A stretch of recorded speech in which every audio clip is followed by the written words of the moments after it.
You online? Councilmember Grail, are you online? Yes. Ann Byer, Here. Richard Devlin, Here, Patty Perry. Here. Mr. Chair, you have a quorum. okay.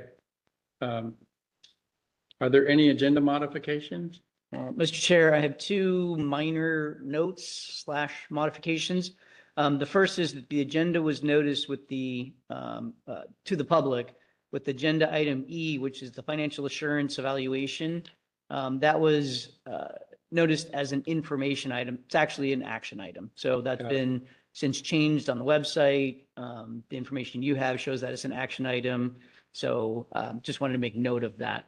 Got it. And then the second one is that the November meeting minutes are not yet ready. So we don't we don't need to hold a vote on that during the consent calendar. Right.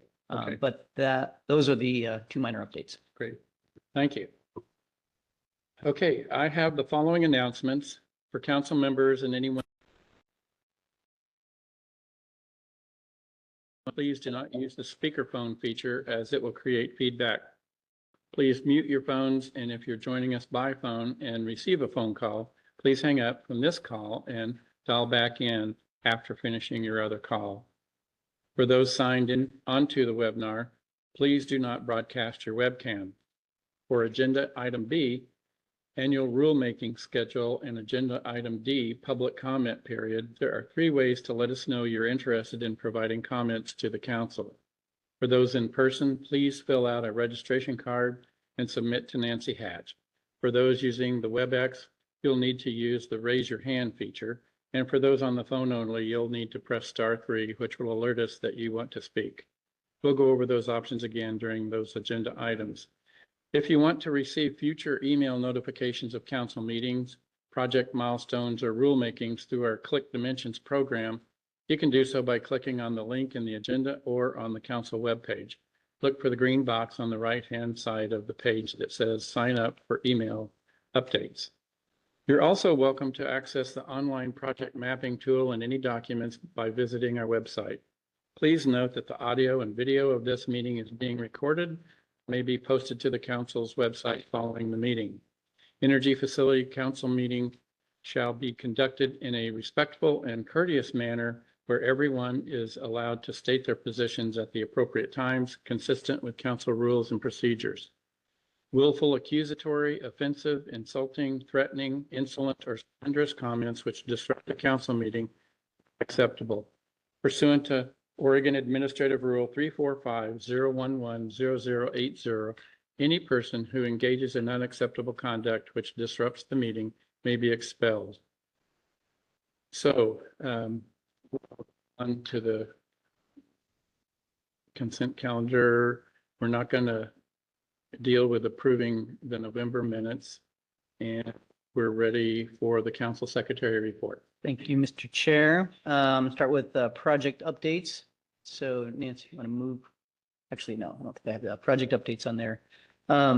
So the first update is for the Bigelow Canyon Wind Farm. So as a reminder, this is a 450 megawatt wind project consisting of 217 wind turbines located in Sherman County. The facility has been operational since 2007, and the certificate holder is Portland General Electric. We are currently in the process of reviewing Amendment 4, and that amendment proposes to add solar and battery storage to the wind facility. So the original amendment included 385 megawatts of solar PV in 2 areas. It's kind of a northern area and a southern area, and they were approximately 3 miles apart. So it included those 2 solar areas, 2 battery energy storage systems, equaling 1,500 megawatts, 2 230 kV transmission lines, 2 34.5 kV collector substations, and 2 O&M buildings. So all the necessary related and supporting facilities that would go with the solar. So this would add approximately 1,400 acres to the site boundary. However, the new components would occupy about 3,900 acres or 6.2 square miles. So in the site boundary, but the physical occupation of the solar facility would be in approximately 6 square miles. all in exclusive farm use owned land. And that essentially was the description that we included in the preliminary request for amendment. I bring this up because that has been updated.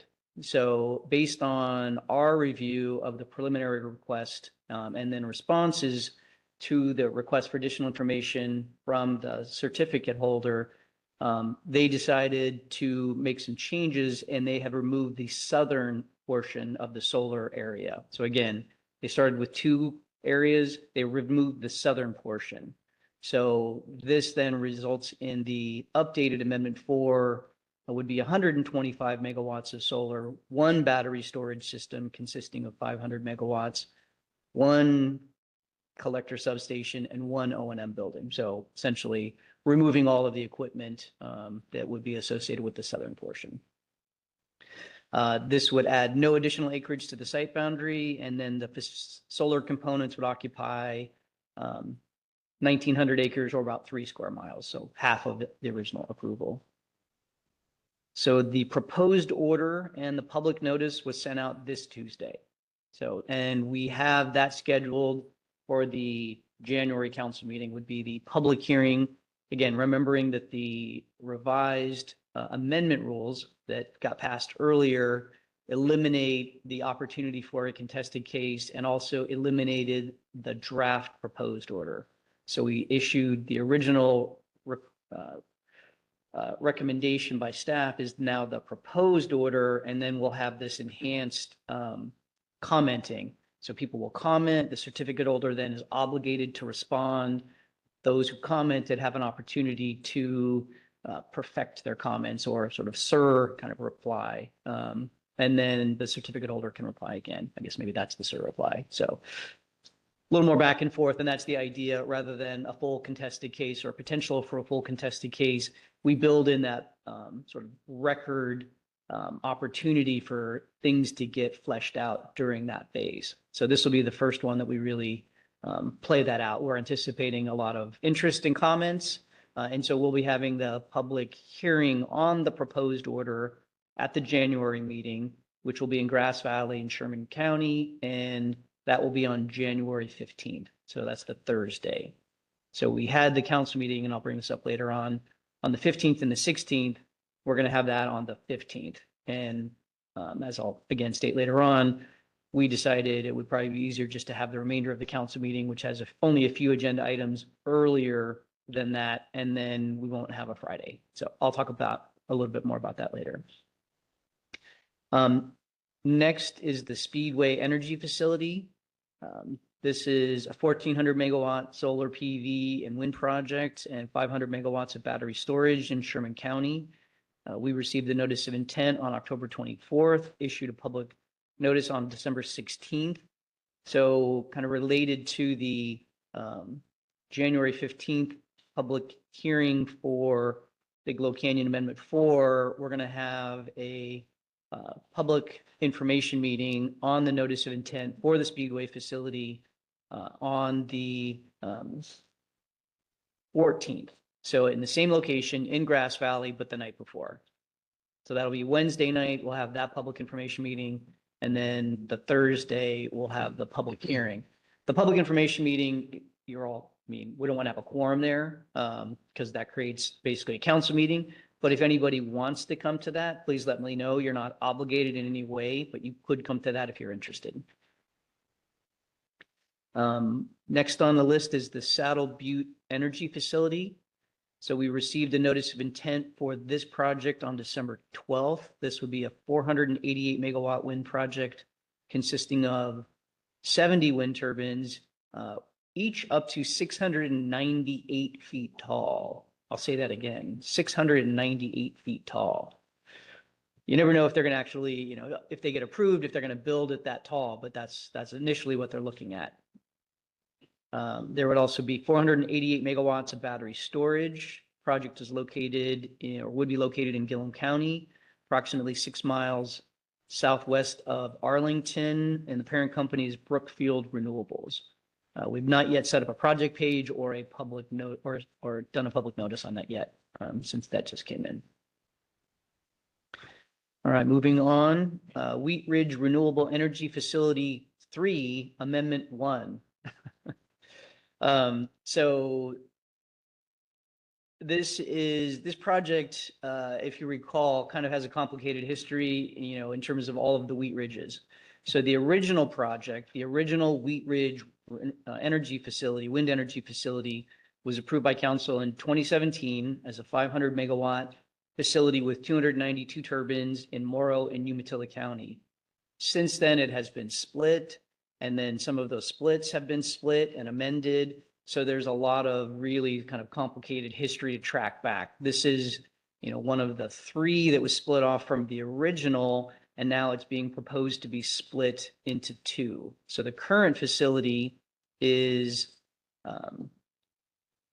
so currently that came into existence in May 2020 as its current size, and it currently consists of a 50 megawatt operational solar facility with an additional 100 megawatts that's not constructed, that's still eligible to be constructed. It's entirely in Morrow County. Parent company is NextEra. So the amendment, which was submitted on November 21st, and we sent a public notice on December 2nd, the amendment proposes to split the facility into two. One would be the current operational 50 megawatts with 15 distributed battery energy storage units. And then the second unit would be, or the second facility would be Wagon Trail Solar 2. That would be a 100 megawatt facility with 26 distributed battery storage sites. And again, none of that has been constructed yet.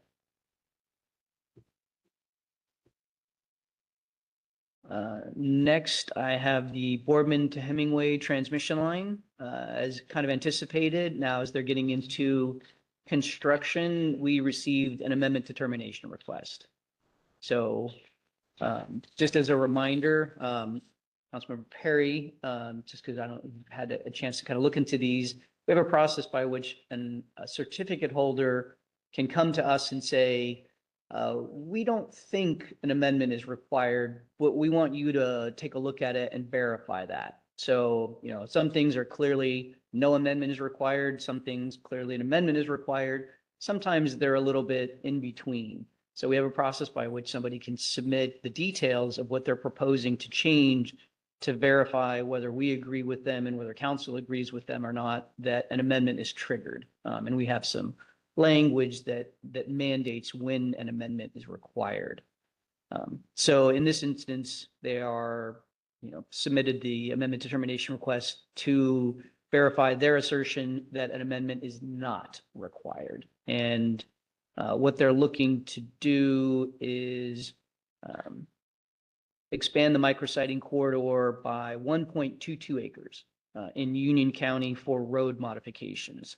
So the two primary changes associated with this are the creation of two new spur roads and a wider turn radius workspace in areas where slopes are greater than 30%.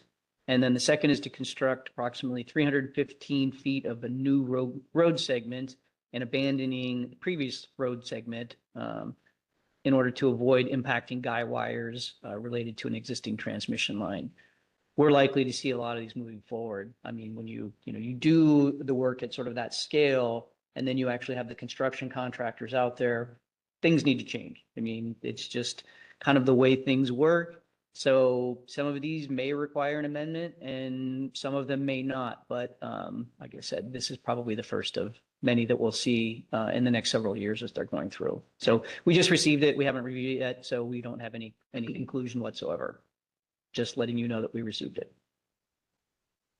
And then we also got another amendment determination request. And this is from the Leaning Juniper Wind Power 2. So this is a 98 megawatt wind facility consisting of 40 turbines in Gillum County. The parent company is Avangrid. And this relates to whether an amendment is required for a tax equity sale leaseback transaction with a financial institution. So under this agreement, the bank or the financial institution would acquire legal title and ownership interest in the facility equipment. The bank would not take any ownership interest in the certificate holder, nor take control or possession of the facility.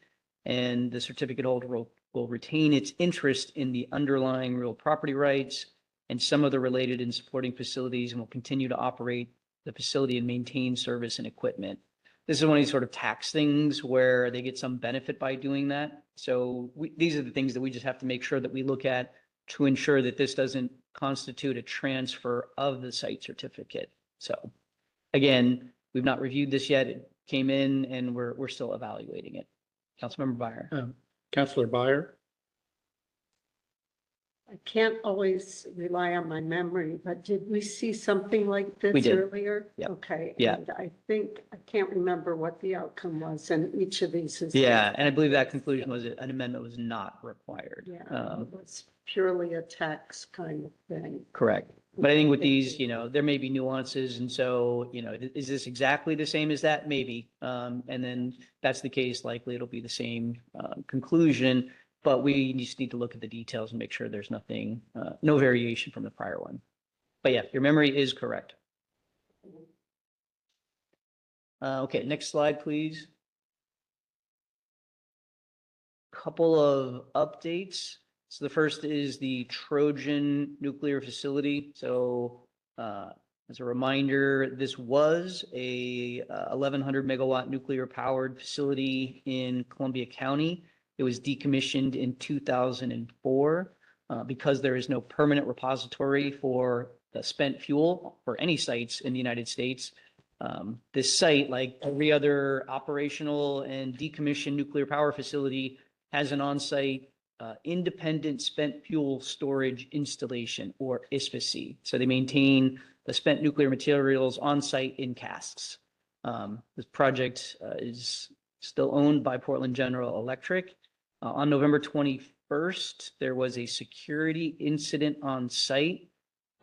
As we've talked about before, these things are somewhat confidential. You could have availability to access this if we went into executive session, or probably if you went up to the facility actually and got the information there. Not typically needed for you to get the specific details, but should you ever want that, you are legally allowed to get that. So at this point, though, because they're safeguards information, as we've talked about before, all I'm going to share with you, and I don't have the details either, all I'm going to share is that there was an incident, it was sort of resolved and it's finalized, and it was also reported to the Nuclear Regulatory Commission. And Portland General Electric did follow all of their requirements, federal, state, and local notification requirements. Secretary Cornett? Yes. What was the date roughly it was decommissioned? Back in 2004, but I don't remember It's the, awful recent. yeah, I thought it was before that. Okay. yeah. Hmm. Okay, some updates on annual reviews. And now that we have 3 full compliance officers, we're digging in a lot more into the details, of all of the compliance elements. So we are getting close to concluding the annual reports. In the past, we've had some difficulty. They come in April 30th, most of them. And then it's a lot of work. There's a lot of conditions, there's a lot of details, and it's been hard to conclude those, again. So right now we're working on the annual reports for the calendar year 2024. So at the earliest, we get those, basically 4 months into, the next year. And then we have the remainder of the year to review that. Material is, and the data is old, could be the earliest it could be is 4 months old. It could be a year and 4 months old at that point. So it's best that we try to turn these around as quickly as possible. And it's just a lot of work. So we are getting close to concluding most of them, which is great. So that's what we're trying to do, is get on a more timely production cycle so we can turn those around and have them all done prior to the calendar year in which we're reviewing them. So, as with these incidents, we want to report things that we're seeing. So sometimes, based upon they provide information, it's lacking. We ask for more information to verify they're meeting their conditions of approval. Those are things we're not going to report on. That's just kind of some completeness verification. And again, since we're applying more resources, we're trying to get them used to what their actual obligations are and how they need to report that. So it's a bit of a transition. So again, there's been some back and forth, which is fine. But some of the issues are worth noting, and that's what I'm going to talk about with these particular facilities. So the Shepherd's Flat Central is the first one. This is a 290 megawatt wind energy facility located in Gillum and Morrow counties. Project has been operational since 2012, and the parent company is Brookfield Renewables. Since the project was constructed, and then since there was a repower in 2019, they've not met their requirements associated with noxious weed management and revegetation. So these things take a lot of work and effort by the certificate holder, by the locals, by us, and they just never quite got there. They know that, we know that, so we're diligently working with them. They are committed to that. So we do believe that, those issues can either entirely or largely be completed in 2026. So there's a large effort on that, and probably the same with the other Shepherd's Flats as well. The other one is, next slide, please. The Klamath Falls cogeneration. So this is a 525 megawatt combined cycle natural gas power plant in Klamath Falls. Parent company is Avangrid, and the facility has been for several years non-compliant. There's a site certificate condition related to the use of the boiler blowdown water, using that as cooling water makeup. And whether it's the correct condition or not, they've really never been in compliance with it. So this is, again, one of these things where we're going to push on that and make sure that either they need to be compliant or they need to come back in with an amendment to justify why that condition is not, does not really apply to the circumstances. And that could be the case, but the answer of we can't, handle it, we can't do it, and we're going to have a condition that simply is not met is not acceptable. It's either have to meet it or go through the amendment process. So that's what we're going to continue to work with them on. And again, we believe that can be dealt with in 2026. The last thing I have is the upcoming council meetings. I talked about the January one. So as I said, Wednesday night, we're going to have the public information meeting for the Speedway facility.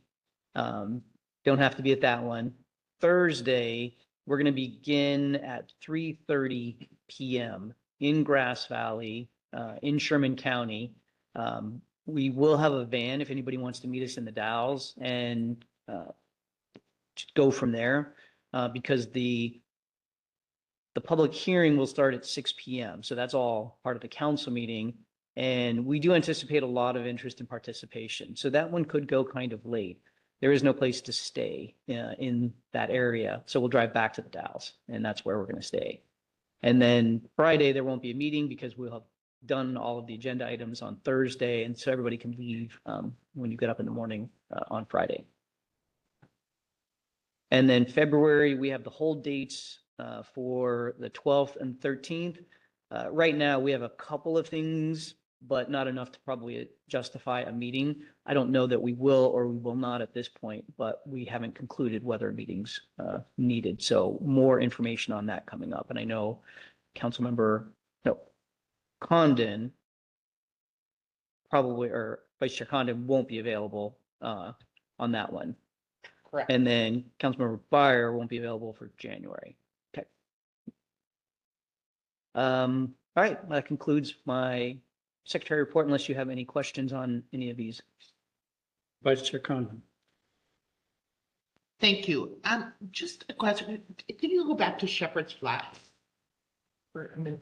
So, I thought maybe I read this wrong. So there's the weed control that you talked about, Mm-hmm. and then the re-veg plan, the wildlife monitoring plan. So those are all 2026 resolution from a 2024 report. Is that Correct. to make sure I'm Correct. understanding. And really, they go back to when the project was originally constructed.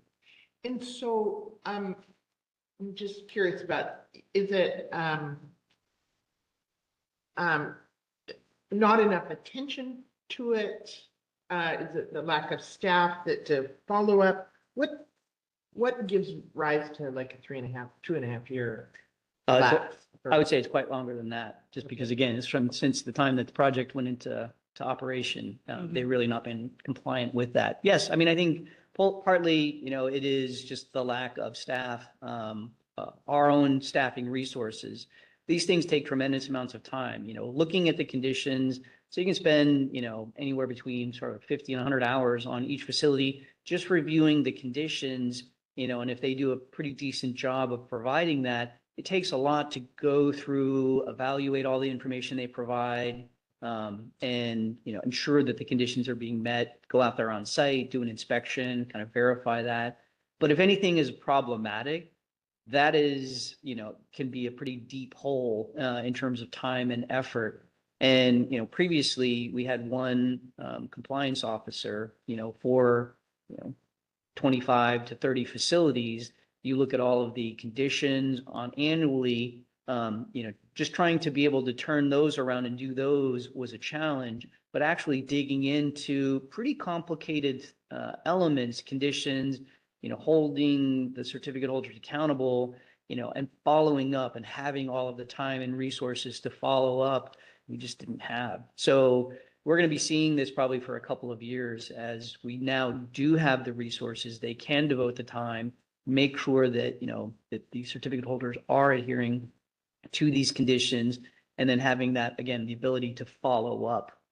That's what we just have not had. So, I mean, it's their responsibility. Partly it's on them. They had these legal obligations under the conditions in the site certificate, which they have not been meeting. Partly it's our responsibility, and we have to take accountability for, not ensuring that they're doing that as well. Thank you. Just quick follow up on that. So the reason I asked the question is, we take substantial time in approving a site certificate with conditions that everybody agrees to. And I'm trying to figure out if the conditions aren't clear enough and the site certificate holder doesn't understand what is required and so doesn't do it, or just kind of ignores it because of a lack of staff. And one is they're problematic for me. I mean, we just take so much time and care in conditions that everybody agrees to going forward. And I presume that developers know exactly what's required. But then there's lapses. Do you have a sense of? Yeah, I mean, I certainly want to try to figure out what their motivations are, because that would not be, Right. Why they are not meeting these things. These are big facilities, they're complicated facilities, they operate these things, they have to make choices on a daily basis about what they're going to spend their time and resources on, and I think for us, our responsibility is ensuring that they are motivated to spend time and resources on ensuring the conditions are met. But without that, constant diligence on our part, they're going to make choices based upon, whatever makes sense for them on a daily basis. So again, I think for us, first and foremost, it's, and we've been spending a lot of time on this, is making sure the conditions are better, are clearer, but we also work with the staff who's doing the applications or the amendments, which may not be the operational staff. How much that gets translated, by the corporate culture, from the people who go through the review process versus those who go through the construction process versus those who are operational. I think that varies by certificate holder. So all I can do is be transparent. And again, we strive to be as transparent as possible. And when we have accountability, I want to make sure that we, state that where we have accountability, and we absolutely have accountability here. It is based upon the lack of resources that we haven't pushed them, again, they have accountability, but you'd have to ask them why, certain certificate holders have chosen, or, decided not to understand or meet their conditions of approval. But I will tell you, our responsibility is to make sure that they are, and we now have more resources to do that. And that's why you're starting to see these things, is because we have the time to work through them and push them to make them accountable.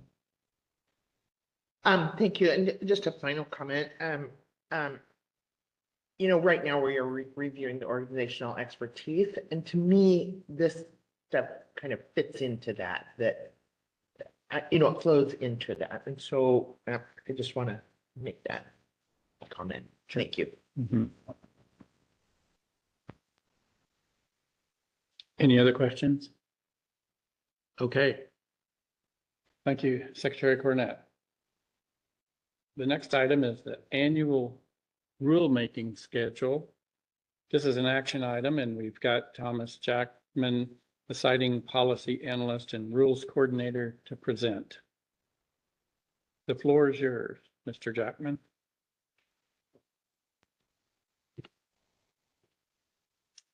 Good morning. For the record, yes, my name is Thomas Jackman, and I'm the rules coordinator for the Energy Facility Setting Council. And I'm here today to discuss the annual rulemaking schedule and to talk a little bit about what we've done this year and seek council approval for the proposed schedule for the next couple of years. So let's go ahead and go to the next slide. And then there's also going to be a public comment opportunity prior to council deliberation if there's anybody who is interested in commenting on the proposed schedule. Go ahead and go next slide. So the rulemaking process on the slide here, I believe council's relatively familiar with this at this point. Most members are. Yeah, we don't need to go through this. Let's go to the next slide. Yeah, go ahead. Sorry, for the record, Todd Cornett. I was going to check with Councilmember Perry if you're interested. I'm not sure how much you have a background in the state rulemaking kind of process and steps. Since you're the newest one, at least with the council, you haven't had that opportunity. So I just wanted to see if you wanted Tom to go through the, can you go back to the prior slide, Nancy?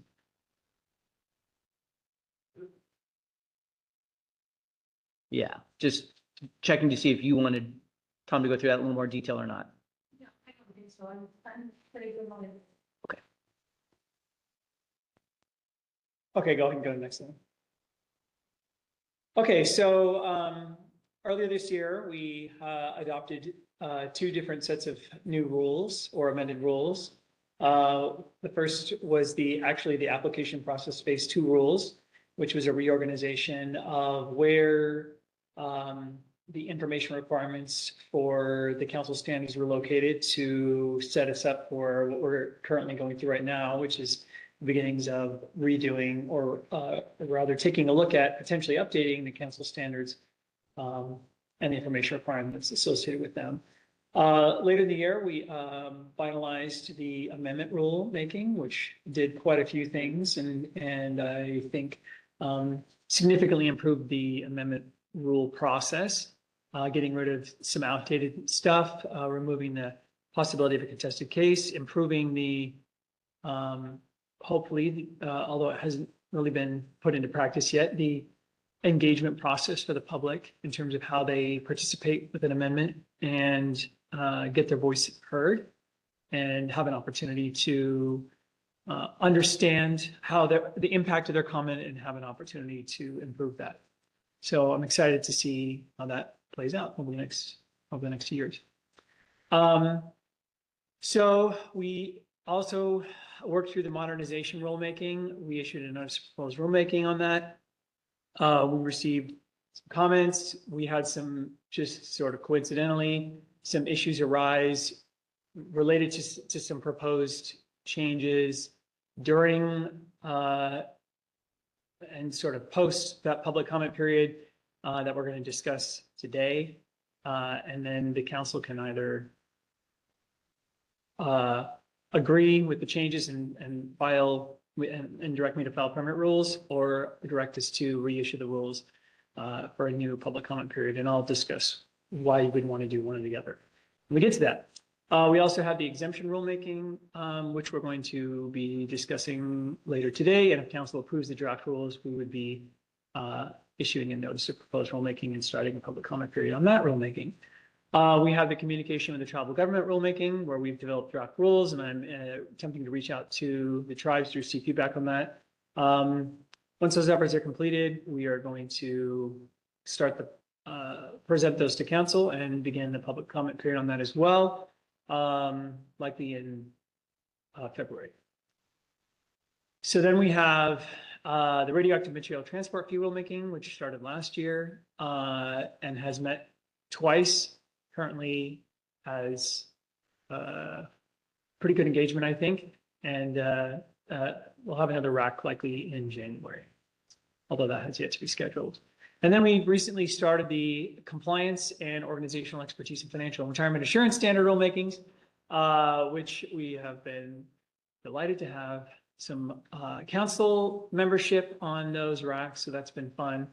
And yeah, so those are sort of just getting underway, and I'm excited to see where both of those go. And they will definitely take us in through 2026. Any questions about what happened in 2025?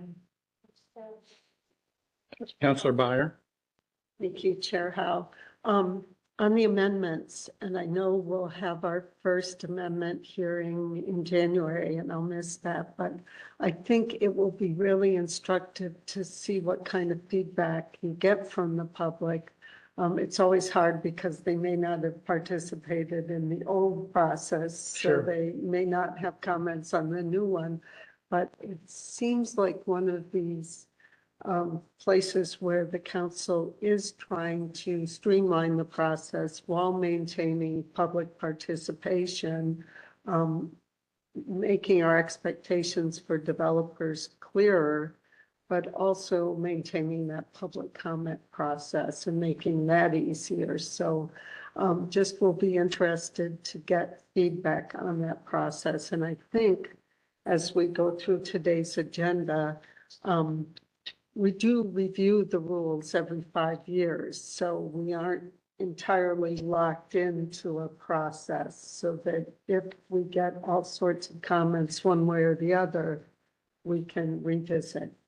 Yeah, and we don't necessarily even have to wait 5 years. Right. If it had, there was, worst case scenario, there was all sorts of horrible, results from our rulemaking that we couldn't foresee or didn't foresee, we could engage in a rulemaking, this year or, in 2026. But I'm assuming that's not going to happen. But yes, regardless, we would be reviewing this within 5 years just to make sure. And as you point out, we do have some stuff upcoming on that as well, which we'll discuss towards the end of this presentation. But yeah, it's going to be interesting to see how it plays out, and we're excited to see where the rubber meets the road. When we did the rulemaking, we didn't specify, in exacting detail exactly how everything would go. And I think from an internal standpoint, we knew we would have to work through some things and develop some policy to go with the rules.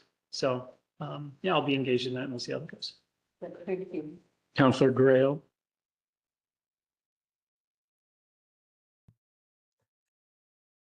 Counselor Grail, do you have your hand up? Yes, I do. Can you hear me?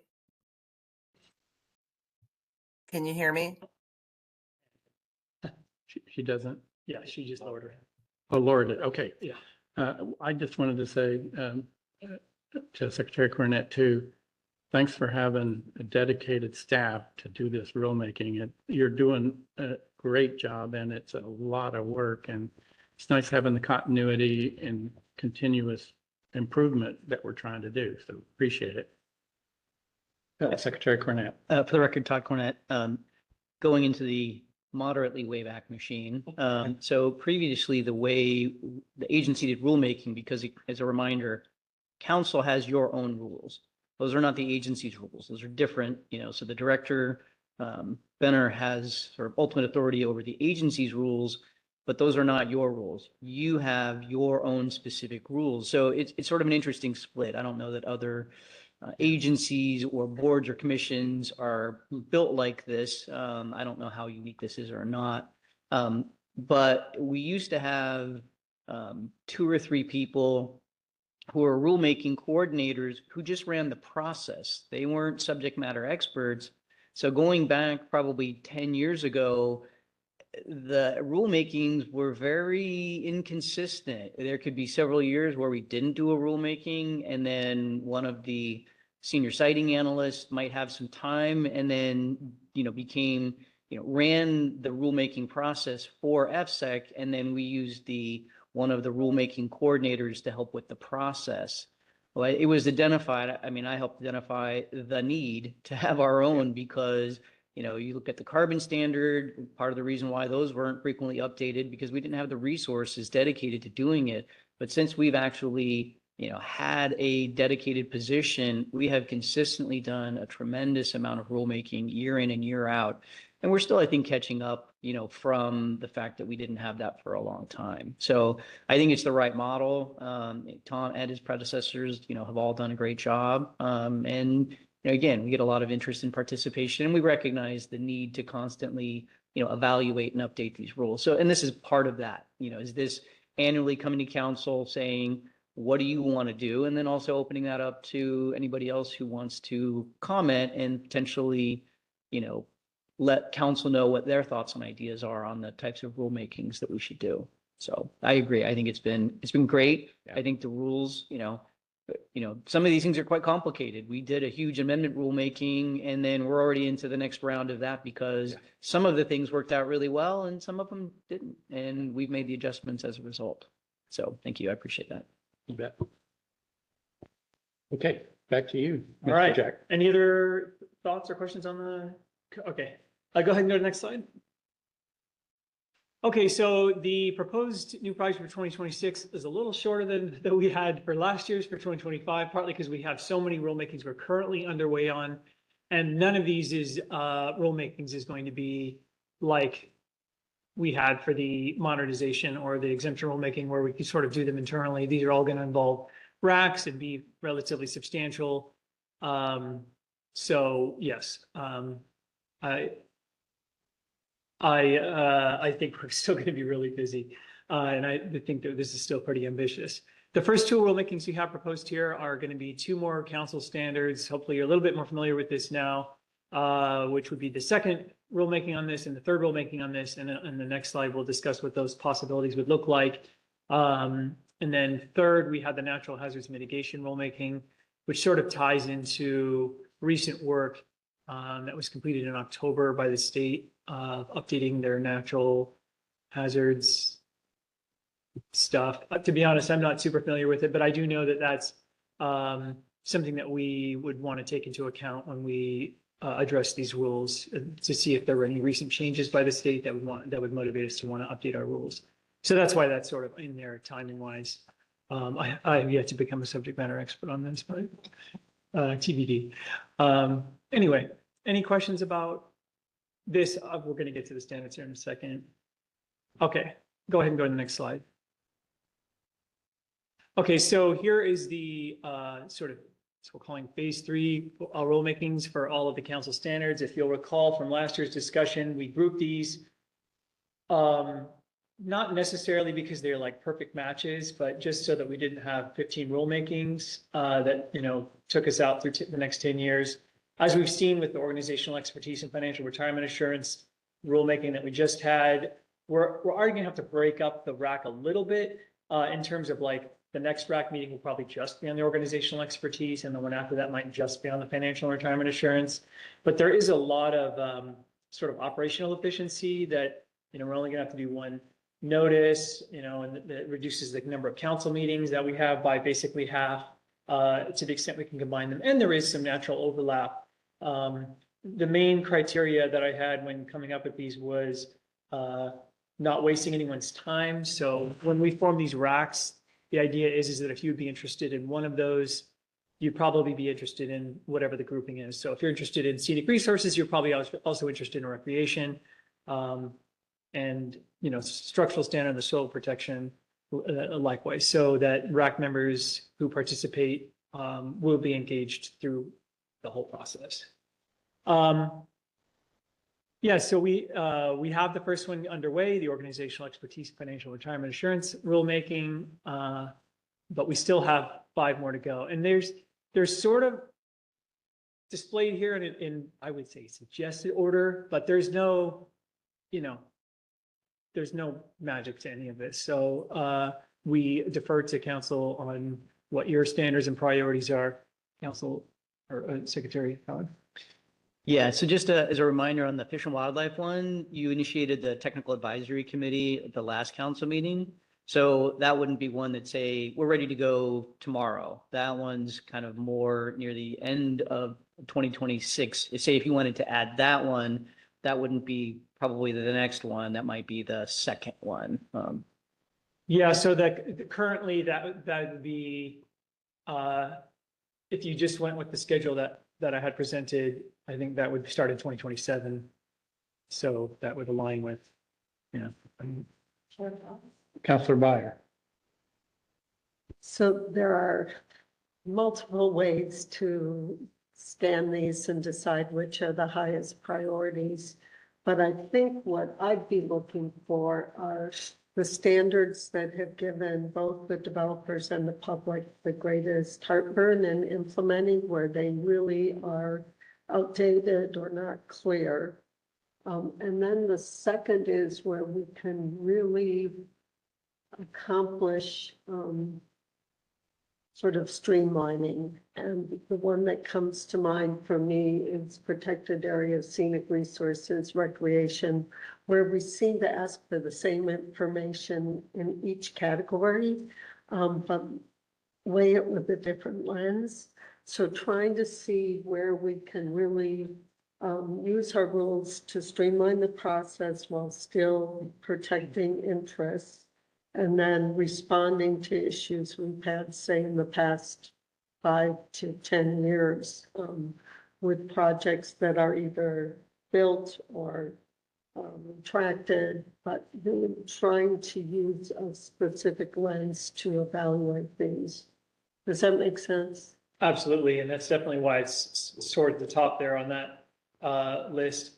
And then I would say that for the structural standards of protection, there's a lot of overlap there as well, which is why that's sort of also towards the top. But I would defer to Sarah, who's disappeared, as the expert on which of these is the like the most critical. But I mean, they're all critical, and we are, I would say both of those are in the near future, right? So whether we do the protected areas one next, or the structural standard one next, we're gonna get to them both in the very near future. So there's no heartburn over here on whichever one you guys feel inclined to direct us to do. Vice Chair Condon. Thank you. And thank you for this. I just, when we first discussed this and organizational expertise and financial and retirement assurance together, I know I questioned it, and partly because I kind of misunderstood that it was a conversation about both of them at the same time, but the standards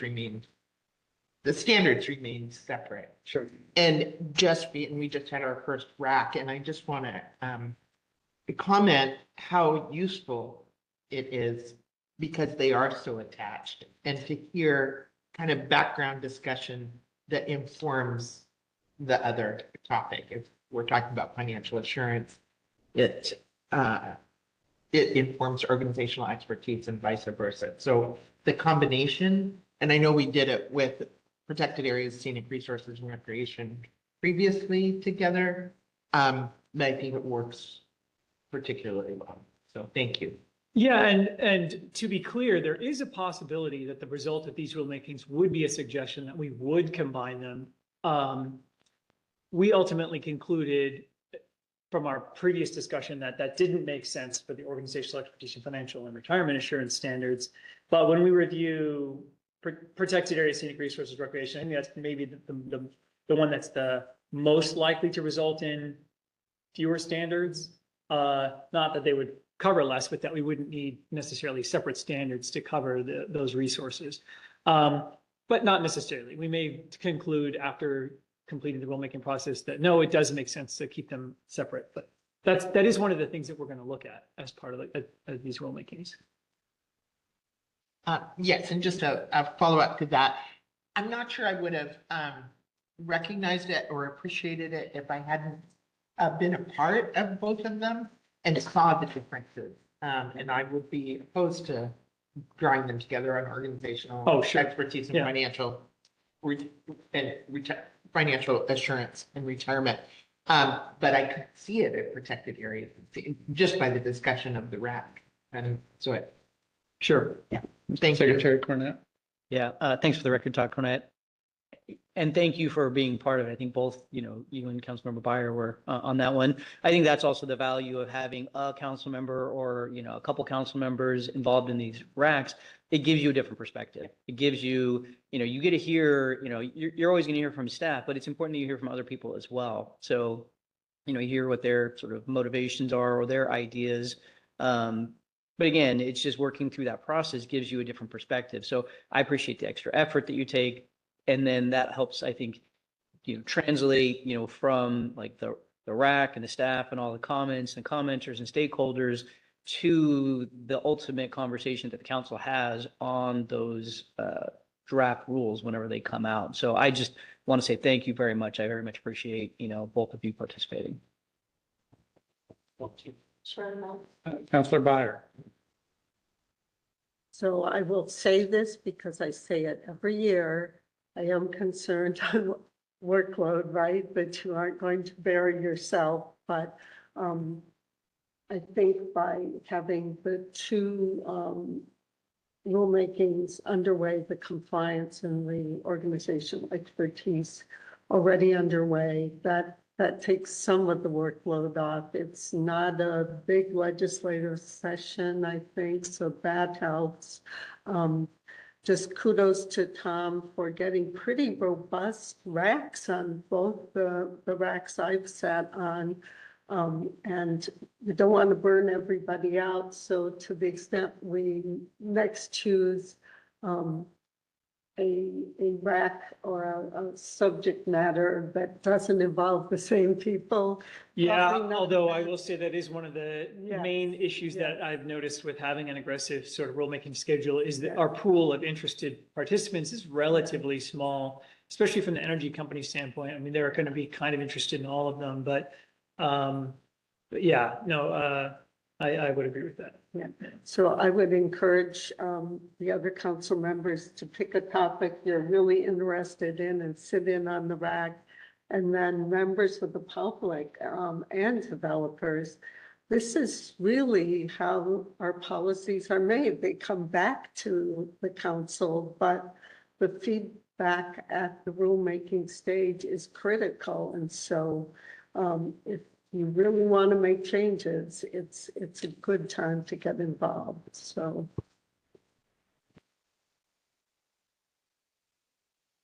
Okay, so yeah, there's a slide for council deliberation in a second. When we get to that, we can go back to the slide so you can think more about it. But let's go ahead and go to the next slide.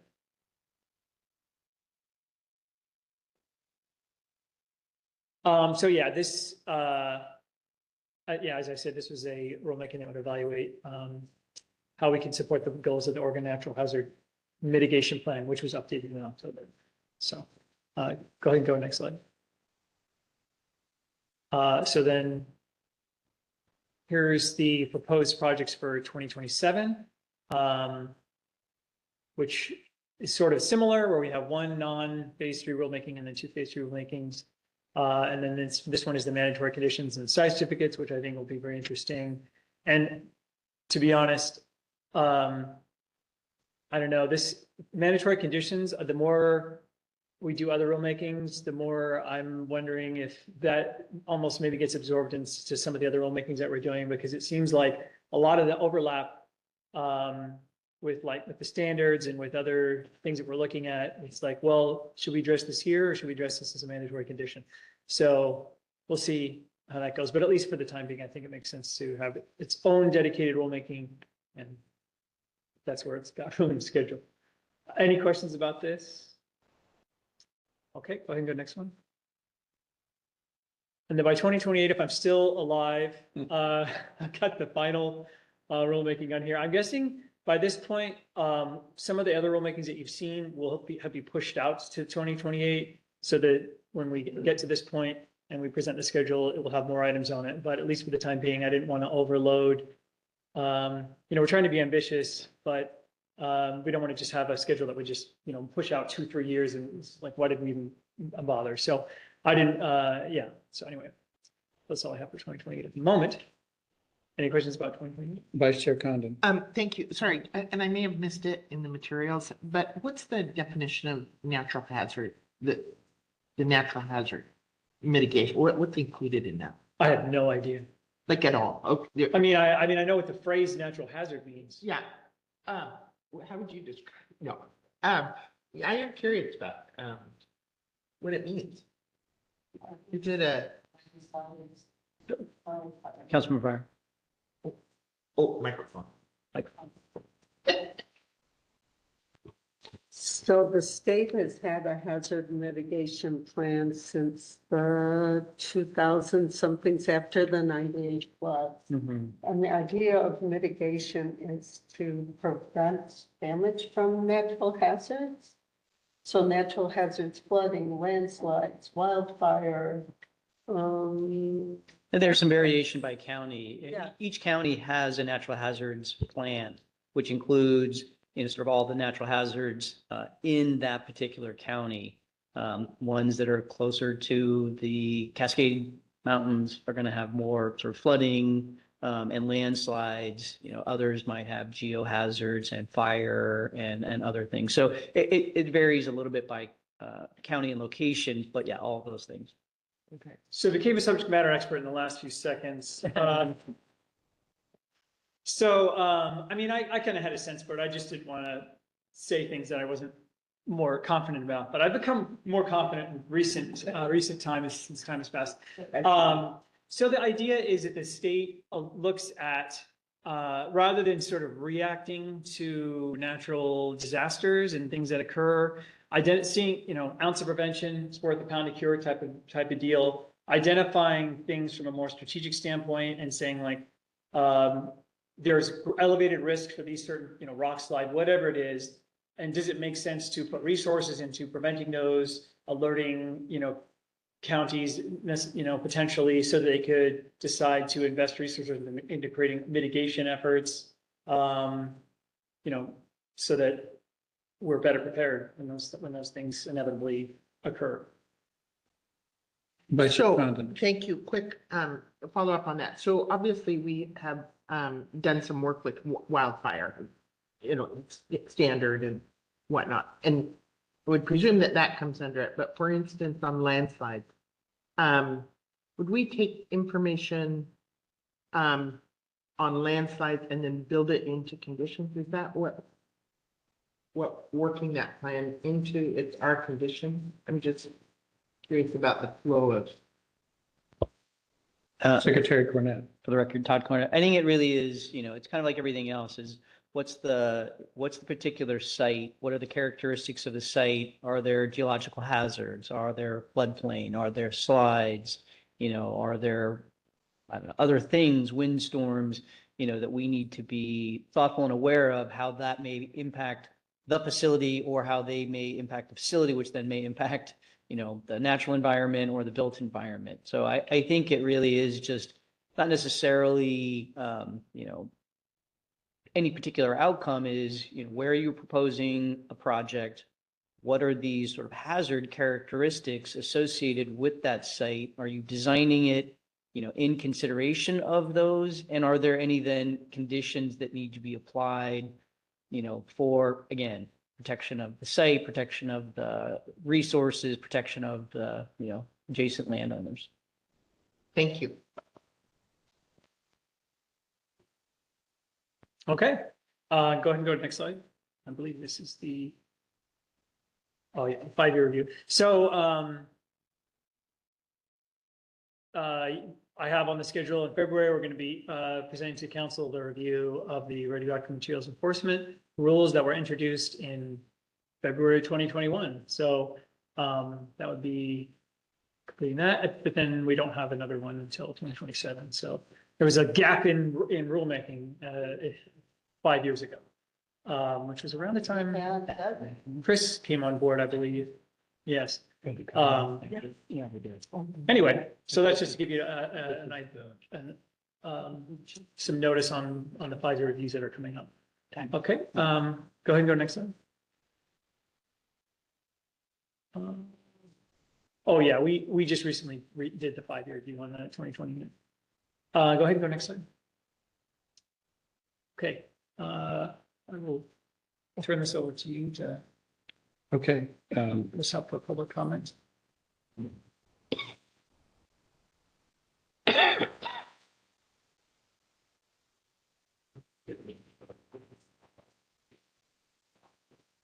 sure.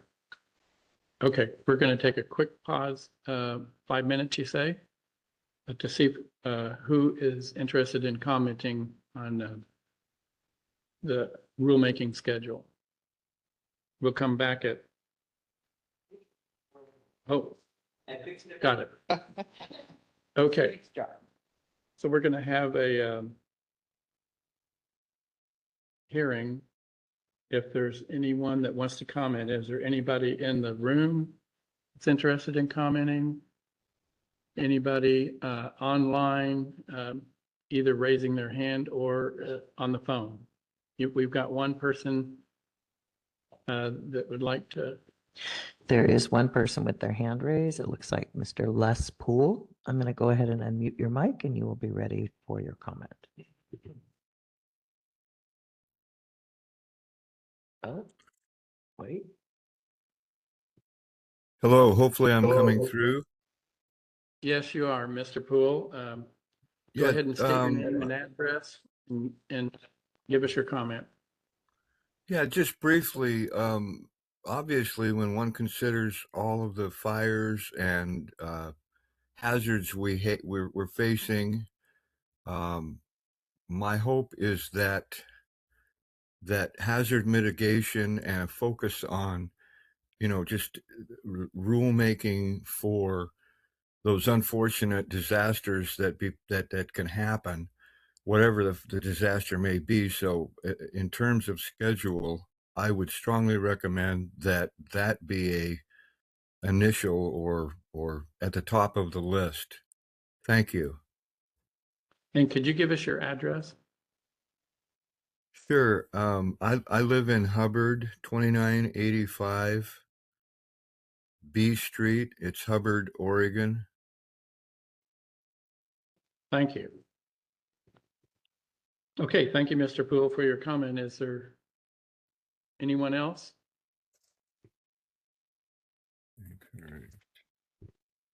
I did see a comment pop up from Sydney. Sydney, would you like to make a comment? I'm going to go ahead and unmute your mic. We're unable to review them when they're just comments on the page.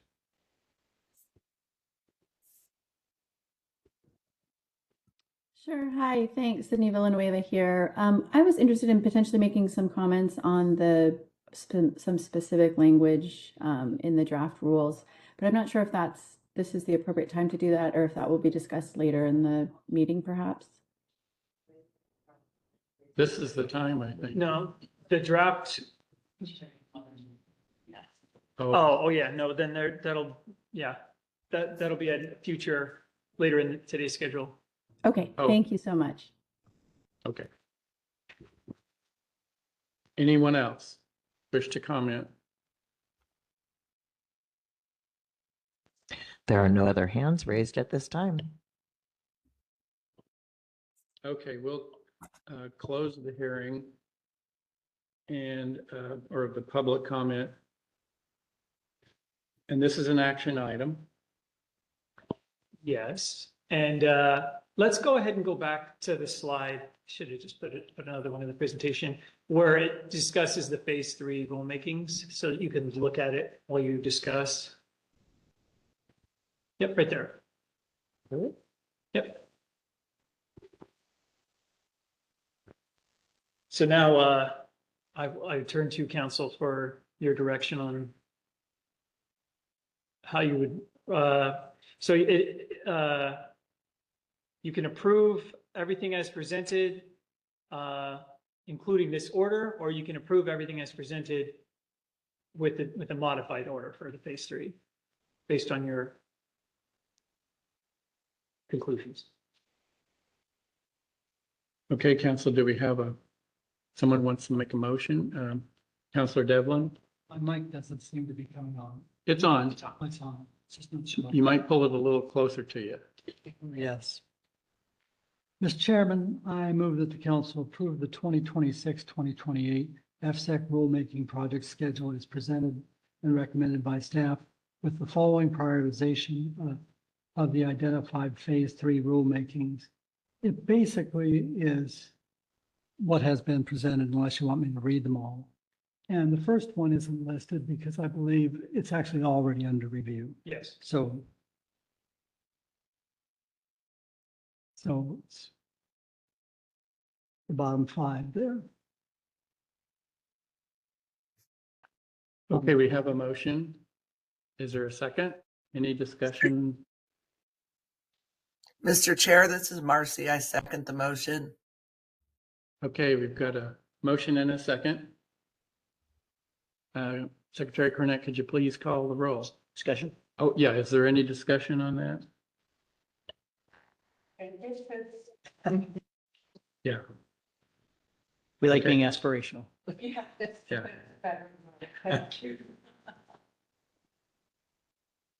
Okay, Ann Byer, Yeah. Cindy Condon, Yes. Richard Devlin, Yes. Marcy Grail, Yes. Kent Howe. yes. Councilmember Perry is outright the second, but that vote carries. Okay, thank you. Yes, great job, Mr. Jackman. I'm going to remain seated. And so, yeah, so for the next item, it's the modernization rulemaking consideration of rules, another action item. And we have Tom Jackman again, the citing policy analyst and rules coordinator that will present. Floor is yours. Okay, again, my name is Thomas Jackman. I'm the rules coordinator, and we are here to discuss the modernization rulemaking consideration of the rules. When last we met, we had the public hearing, but prior to that was the kickoff of the notice of proposed rulemaking on this rulemaking, which means that today can go one of two ways. Either we can adopt the rules as presented in the staff report, which have received some changes from the rules that we proposed at the notice of proposed rulemaking, or due to those changes, council can direct us to kick off a new notice of proposed rulemaking, which would reset the public comment period. So let's kind of get into it a little bit. Go ahead and go next slide. So yeah, that's a helpful graph for you to illustrate what we could be doing. So we can either move on past go, collect $200 and adopt permanent rules, or reset the comment period. All right, go to the next slide. Okay, so just as a reminder, the modernization rulemaking, it's nothing too crazy. We have some minor updates, correcting outlining and reference errors, a reversion of an inadvertent rule change that was done previously, updating rule references to the extent they have dates, and those dates no longer make sense, removing applicability provisions to the extent those no longer make sense. Go ahead and go next slide. We had some more modest updates, formalizing a process for providing notice to the Department of War, the removal of the requirement that applicants and site certificate holders must print copies of everything. Go ahead and go to the next slide. And then there were some more significant updates regarding how data would be submitted to the extent it has geospatial data in it. And then the removal of pre-construction requirements, having all construction rights required before any construction could occur for all types of facilities. And the comments and changes that are going to be part of today's discussion are related to that final bullet point. So go ahead and go to the next slide. So we did receive some public comments from Kim Peacher, who shared support for the provisions on formalizing the notice and otherwise just supporting the rule change. We received a comment from Diane Brandt on behalf of Renewable Northwest. Renewable Northwest agreed with the proposed changes generally, but did share some concerns about the proposed geospatial data requirement. And they basically requested that we provide more specific requirements and address issues related to confidentiality. Should we require them to submit certain types of data that they would be concerned contained confidential data? And as discussed in the staff report, staff feels like more specific requirements sort of are not necessarily appropriate here, because part of the issue is that the technology, continually changes. What make the formatting that would be optimal for the department to receive and review. We foresee that potentially changing in the next, year, 2 to 3, and we don't want to have to just keep having rulemakings because the initial rulemaking was so specific.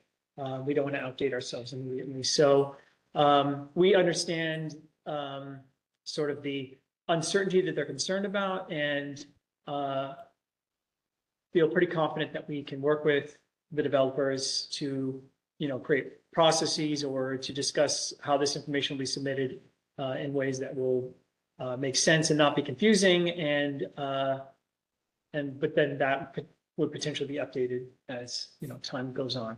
And with regard to their confidentiality concerns, there's specific statutes and regulations that deal with confidential information, trade secrets, and to the extent that they assert that the information we are requesting contains that information, we would deal with that in the ways outlined in those other regulations and statutes. So do not feel it's appropriate to address that in these specific rules. Any questions about Dan's, just Grant's comments? Thank you. Partly, I don't know a whole lot about technology in this area, and so Shapefiles, geodatabase, and other geospatial data, is that new? A new way of presenting evidence we've asked for in the past, and have there been concerns of confidentiality? I can answer the first part of that. I don't know that I can answer the second part. Well, it's relatively new. It's been around for several years. And the technology behind it has continually developed.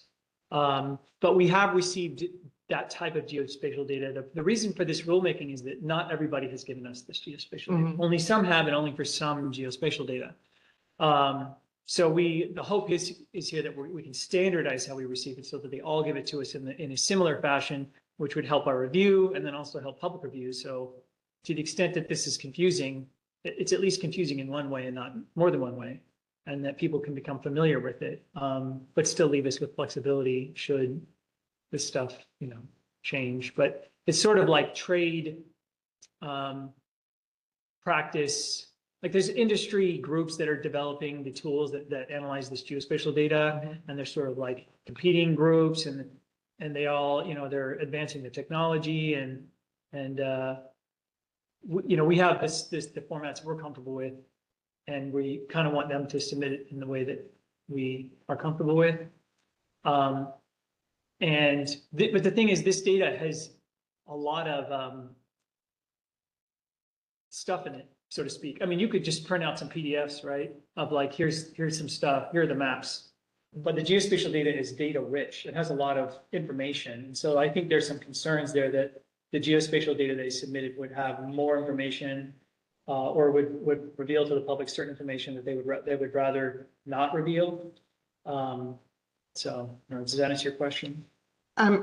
It does. And again, my unfamiliarity with the type of files, it just seems to me that where there's confidential data and we're not asking for it, that those elements could be hidden, but maybe the technology doesn't allow for it. So, Secretary Cornett. For the record, Todd Cornett. I mean, this technology has been around for more than 30 years. So this isn't anything new. And, most developers have used this for a long time. Most agencies, local, state governments have been using the same technology for a long time. So it's not that the information is not available. They have it in the format. We want to get it because the ARESA tool, we get that information, we put that out there. Getting further into compliance, we want to make sure that we know where these facility locate, these components are. where the turbine locations are, where the O&M building is, so that helps us for the future to know exactly, not actually what was just approved, but what was constructed. And so we actually have these physical locations of these things. So, I mean, they have it, and most of them do provide that information. So this is just ensuring that they do provide it for our review. It makes it much easier for us to have this information. So when we're conducting our review, we can use this geospatial data. We can provide it to local governments, state agencies, tribal governments. The information is more detailed, more available for the public so they can understand what the proposals are. So it just makes a lot of sense. And again, the formatting, that has changed over time, and we'll be very careful with that. We don't want to set anybody up for failing to provide something that we don't then clarify what we're actually asking them for. And the confidentiality, like where the location of an O&M facility, is not confidential, where the location of a wind turbine, not confidential. Maybe some of the data, because it's when you have a geospatial, kind of component, it's not just the visible layer. There are tables behind that. That's the data rich part of it. They can exclude part of that information if it's unnecessary. So if they're not required to provide it and it is of concern to them, then that's information that just doesn't have to be included. Thank you. I understood our reason for asking for it, and so that it made sense to me. What I was trying to understand is what the objection may be to where does the confidentiality lie, and is this new technology that not everybody has, but it sounds like. Yeah, I'm not exactly sure about the confidentiality or whether that was just a general concern. But again, as Tom said, there are statutes that, define what constitutes confidentiality, and, we would adhere to those. Thank you. Chair. But Counselor Byer. As I recall, we've had some public comments about ease of use of the data and particularly the mapping functions. So I think this is in response in part to that, to at least make sure that the data we get in this format, the geospatial data, is visible and easier to use for the public. So there's a response from the development community, but there's also what we've heard from the public that, the maps are great, but if they're the wrong scale or we can't load them, that's a problem. So I think this is in part in response to that. So. Yeah, and this also is, again, our continued efforts to make more efficiencies and, providing this information, to all of those who, review these makes it faster and easier for them. So for them providing it to us actually has a lot of benefits to them in terms of, reducing the cost and the time, to conduct these reviews by us and by the agencies that we seek, their review and input on.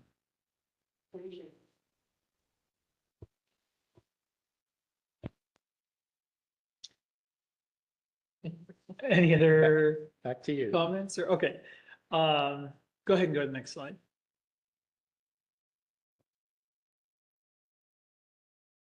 So at the rulemaking hearing, we had some comments from council regarding the insertion of a retroactivity component into the rule language to reduce any ambiguity about this change in direction. Obviously, this is a proposed change with respect to the construction rights.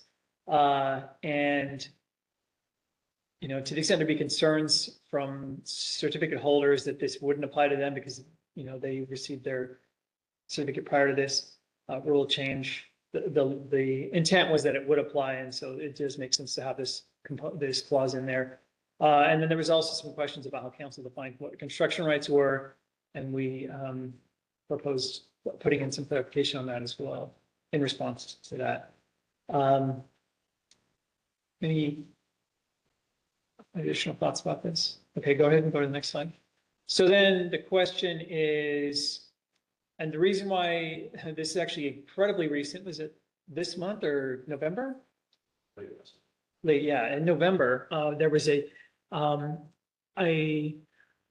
rulemaking that was overturned as a result of a lawsuit from Columbia Riverkeeper against OFW.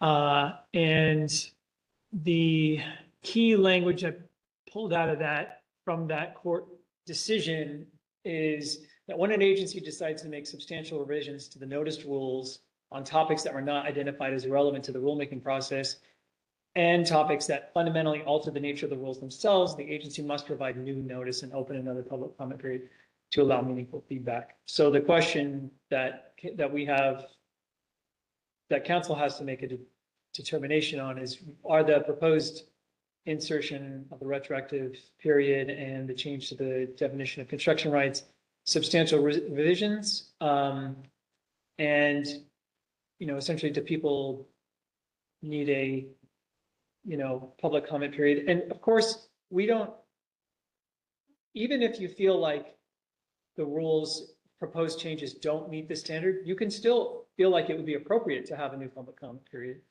And that is sort of what staff is proposing. So just because we're opening a new comment period doesn't mean that you think the changes meet this, would have required this. This is just sort of some background. Sure. Counselor Byers. Since I was the culprit on the retroactive provisions,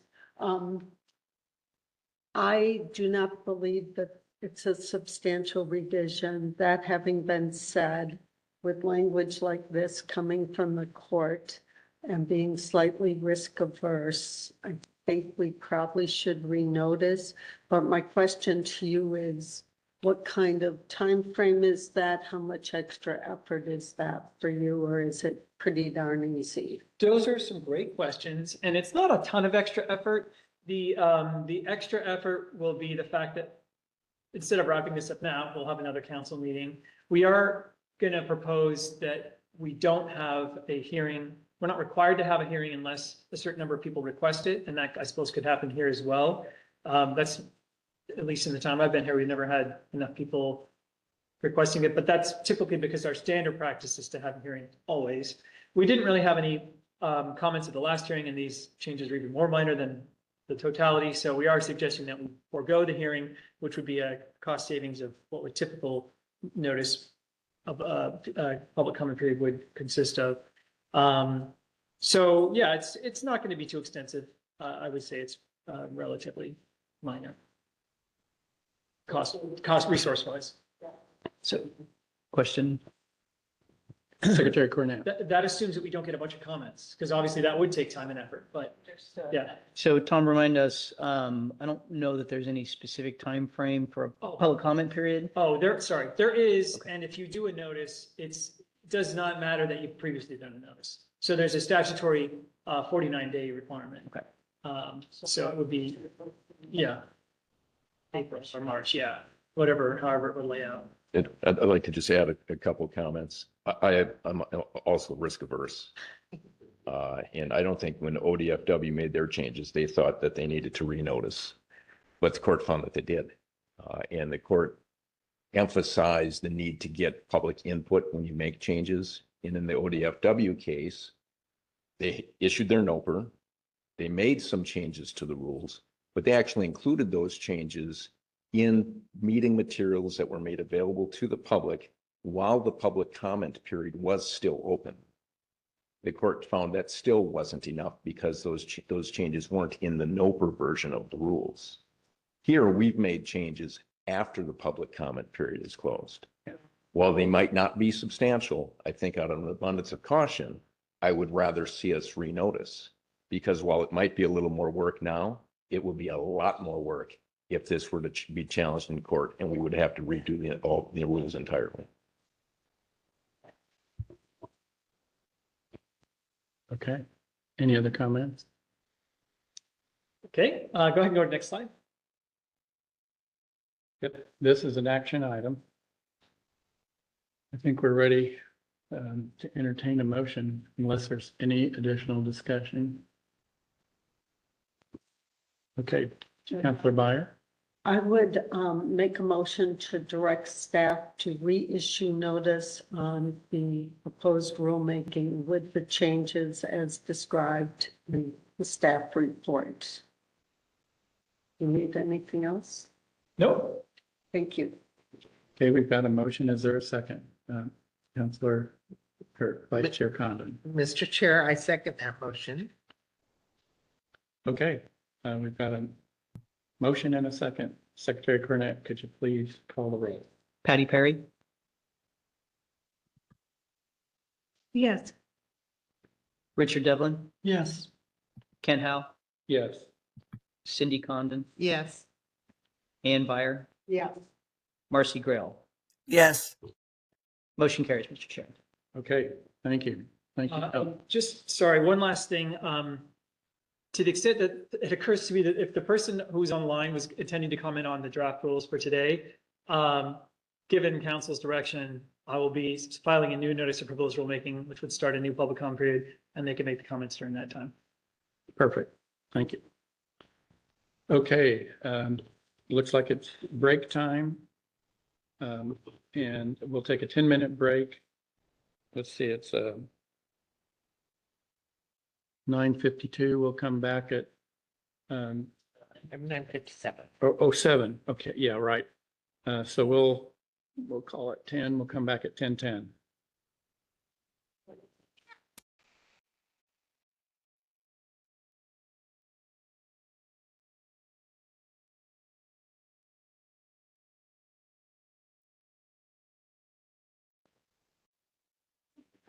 Okay.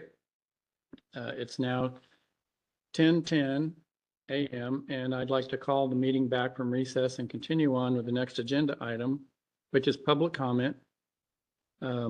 This item is reserved for the public to address the council regarding any item within council jurisdiction that's not otherwise closed for comment. Do you have any items closed for comment? Well, the modernization rulemaking. So we haven't Modernization. reissued the notice on that Right, yet, so right. that there is no public comment period yet for that one. Okay, And then, yeah, Yellow Rose Bush. and the yellow rose bush, okay. So, we've set the amount of time for individual commenters at 7 minutes, and it kind of depends on how many people we have to comment. Is there anybody who wants to comment from the room? Okay, seeing none, what do we have on the way of the phone or the webinar, Nancy?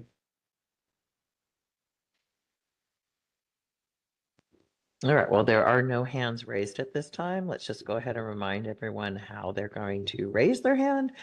If you're on the webinar, at the bottom of the main window is a set of icons. Click on the participant, and in the participant window at the right-hand side is a hand icon. If you click on that, that will raise your hand, and when you're finished commenting, you can lower your hand again. If you're on the phone, you're going to press *3 on your keypad to raise your hand, and then *3 again to lower your hand after your comments.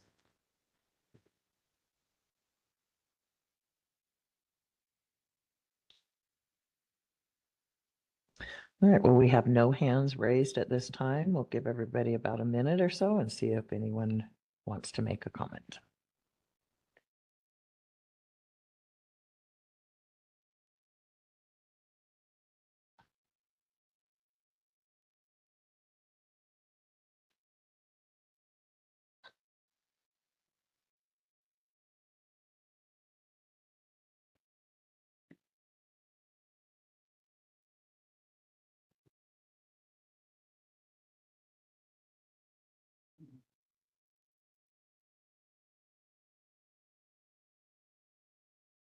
Okay.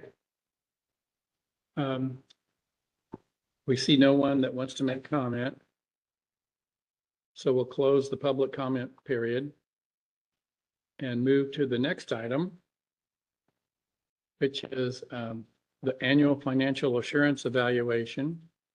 This is an action item, and we've got Cicely Fleming, fiscal analyst, to present this item.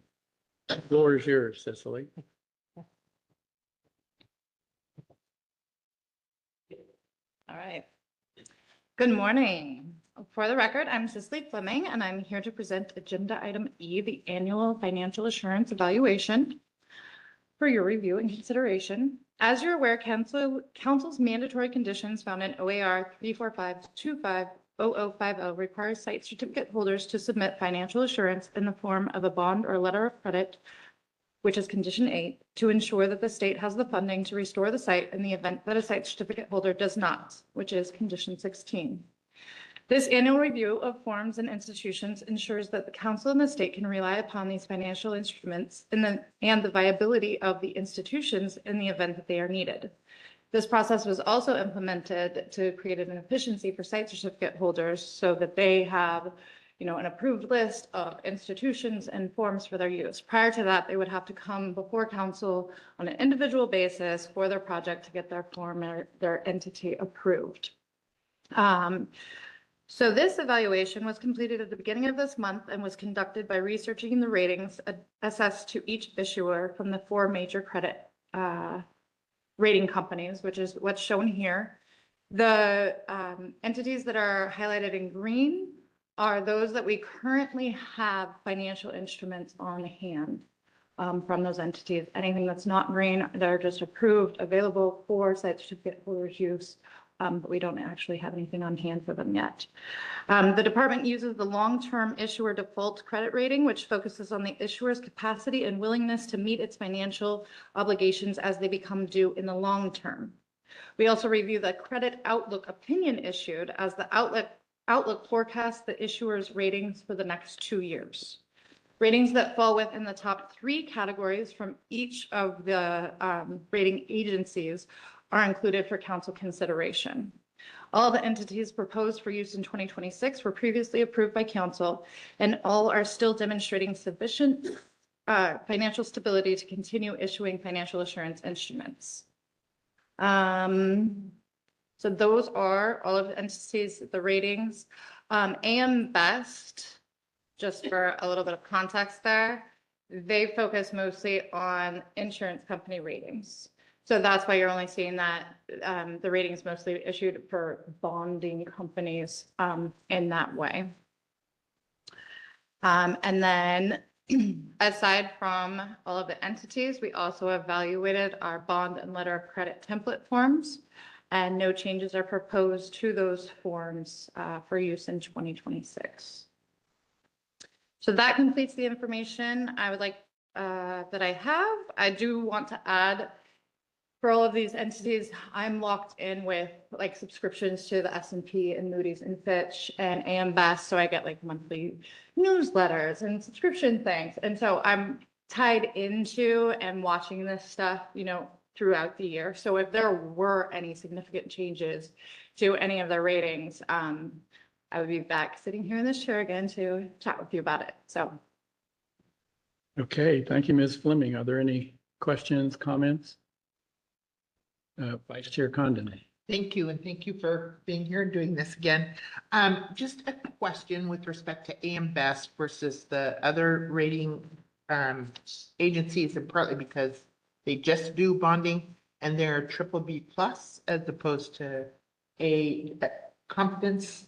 Do you find that they are more consistent, more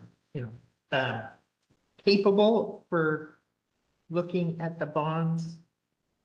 Do I feel that AM Best is? Yeah, the AM Best, because they focus on those, that there's Exactly. credibility there. Exactly, yes. And that they rate, it's the only rating that's B, that is in the B. So does that give you pause at all, or? It did at the time, honestly. So I went and I looked to find out, well, where does that set on their actual overall rating scale? And it was still within their top 3 categories, which is what we've used. Certainly, we don't have anything on file for them. So if that was something that you wanted to be considered further, it could be removed from this list at this time. I'm not sure I'm there. Uh-huh. I was just curious about your Absolutely, yes. expertise. How you. Yeah, that is absolutely the lowest rating that it came out with. But however, Fitch's rating of a AAA, that's their absolute highest rating. Yeah.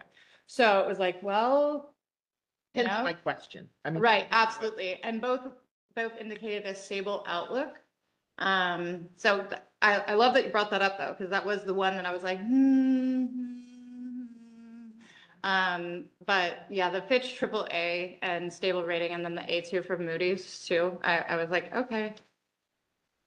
Thank you. Uh-huh, absolutely. Any other comments, questions? Okay, Actually, I do have. Vice Chair Condon. And just refresh my memory, we changed the form. And should there be financial, we know credit rating agencies can be wrong for, depending on what happens in the future.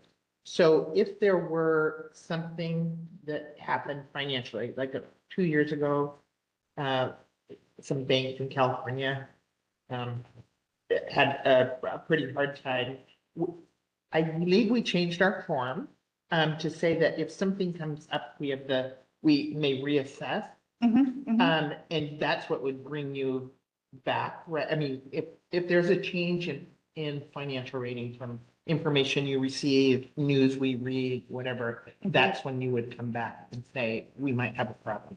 Absolutely. Yes, yes. Another, or if a site certificate holder wished to use something or an entity not on the list or a different form, then that would be cause for, to come back as well. Yeah. But yes, absolutely. Thank you very much. Good. Counselor Devlin. Question for staff. I think I know the answer to this question, but I just wanted to get it on record. This letter of credit, or if it's a bond, is only accessible when a facility has to be closed, right? And for some reason, the party is not proceeding with that closure. It can't be accessed by, if somebody was terribly out of compliance and we decided that we have to basically have someone go in and gain compliance, and it can't be accessed by any third party that might have a claim against. Okay. That's correct. Yeah, it's solely for the retirement restoration of the facility. In the event that the site certificate holder does not do it according to a council-approved retirement plan. Vice Chair Condon. Thank you. Actually, thank you. I just want to follow up on that question. So as developers might have projects in other areas around the country, around the world, do we know how many bonds they have outstanding that may be piled on top of our, I don't know how bonding companies or banks incorporate those facts, but do we have some knowledge of, oh, we're one of 6 bonds for $25 million or? So meaning like settle or, XYZ project, how many bonds did they have, or the parent company that owns XYZ project, how many bonds do they have outstanding throughout the country? Yeah. No, I do not have any data on that. That does seem a little bit risky to me. I would, I don't know how we'd speak to that, but if we're all counting on the same pile of money when things go awry, I don't know how that would work. Well, and when you say a pile of money, that speaks in my mind, I'm interpreting more like, that would be like a bankruptcy, where we'd be all after that. These are standalone bonds Right. or letter of credit, so I don't think there wouldn't be anybody else in line for that pile of money. Right, it's the financial institution itself that. Right, exactly. And I Right. think that that's where this comes in with looking at their overall long-term ability to meet their obligations. And then that outlook, which gives us that kind of 2-year look of what they think is going to be happening with them. I think this is where we kind of evaluate that part of it, I think. Okay, okay, thanks. Any other comments? Questions? This is an action item. So anyone want to make a motion? Counselor Devlin? Thank you, Mr. Chairman. We approve the financial institution and templates as presented and recommended. We've got a motion. Is there a second? This is Marcy. I second that motion. Thank you, Councilor Grail. So we've got a motion and a second. Secretary Cornett, could you please call the roll? Richard Devlin, Aye. Kent Howe, Yes. Ann Byer, Yes. Marcy Grail, Yes. Patty Perry, Yes. Cindy Condon. Yes. Motion carries, Mr. Chair. Thank you. Thanks, Ms. Fleming. Thank you. And I guess we're ready to move on to the next item, which is habitat mitigation banking. This is an information item. We've got Greg Jackal, ODFW Sage Grouse Mitigation Coordinator, and Nathan Ayers of Terra West Consulting. And they'll be providing an update on their review of mitigation banks and habitat management plans and credit validation. So welcome, and I'll turn the floor over to you guys. All right. Yeah, Chair Howell, Vice Chair Condon. For the record, my name is Greg Jackal. I'm actually the acting Sage Grouse Mitigation Coordinator for ODFW. Really excited to be here. And thanks, Sarah, for inviting us. I started my mitigation journey on the B2H project, and I worked with Todd. I think that's when I met Todd long ago, 2012. So kind of, like I said, really excited to be here to present for council. I've seen kind of it all. So I've worked on the B2H project in its infancy. I went to work in Crook County, worked with council member Byer on some county level solar projects and kind of the mitigation asks and responses there. And my recent work with Terra West and the sage grouse mitigation specific have really dove into mitigation banks and their value in providing a mitigation product that is both, durable, successful, and viable for the future. So I'm going to basically just thank you guys. As you all know, ODFW is not a regulatory agency, so we rely on you guys to really take our feedback and accept these projects with conditions that we a lot of times recommend. And it's not only FSEC, but generally, DOGAMI, the counties, ODOT, a lot of these projects, ODFW really relies on really good working relationships with those different state agencies to make sure that mitigation is successful and it works on the ground. So I'll pass it off to the guys here, and if there's any questions at the end for process, would be happy to answer those. So.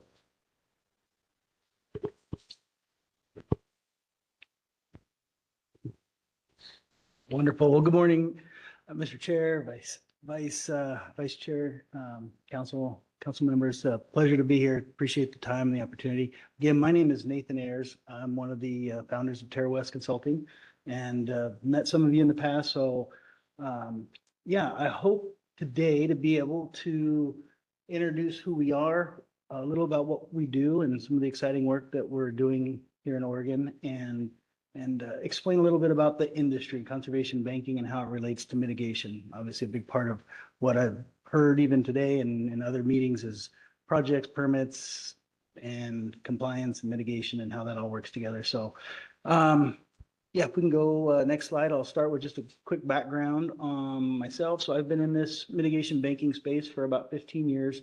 Originally was from California. I was fortunate enough to make friendship and sort of have a mentor bring me under his wing. His name was Mike McCollum, and he's pretty well recognized as basically creating the first conservation bank in the country in the early 90s in Carlsbad, and taught me a lot about how this program and process works, how it works with the different agencies, and why it functions the way it does.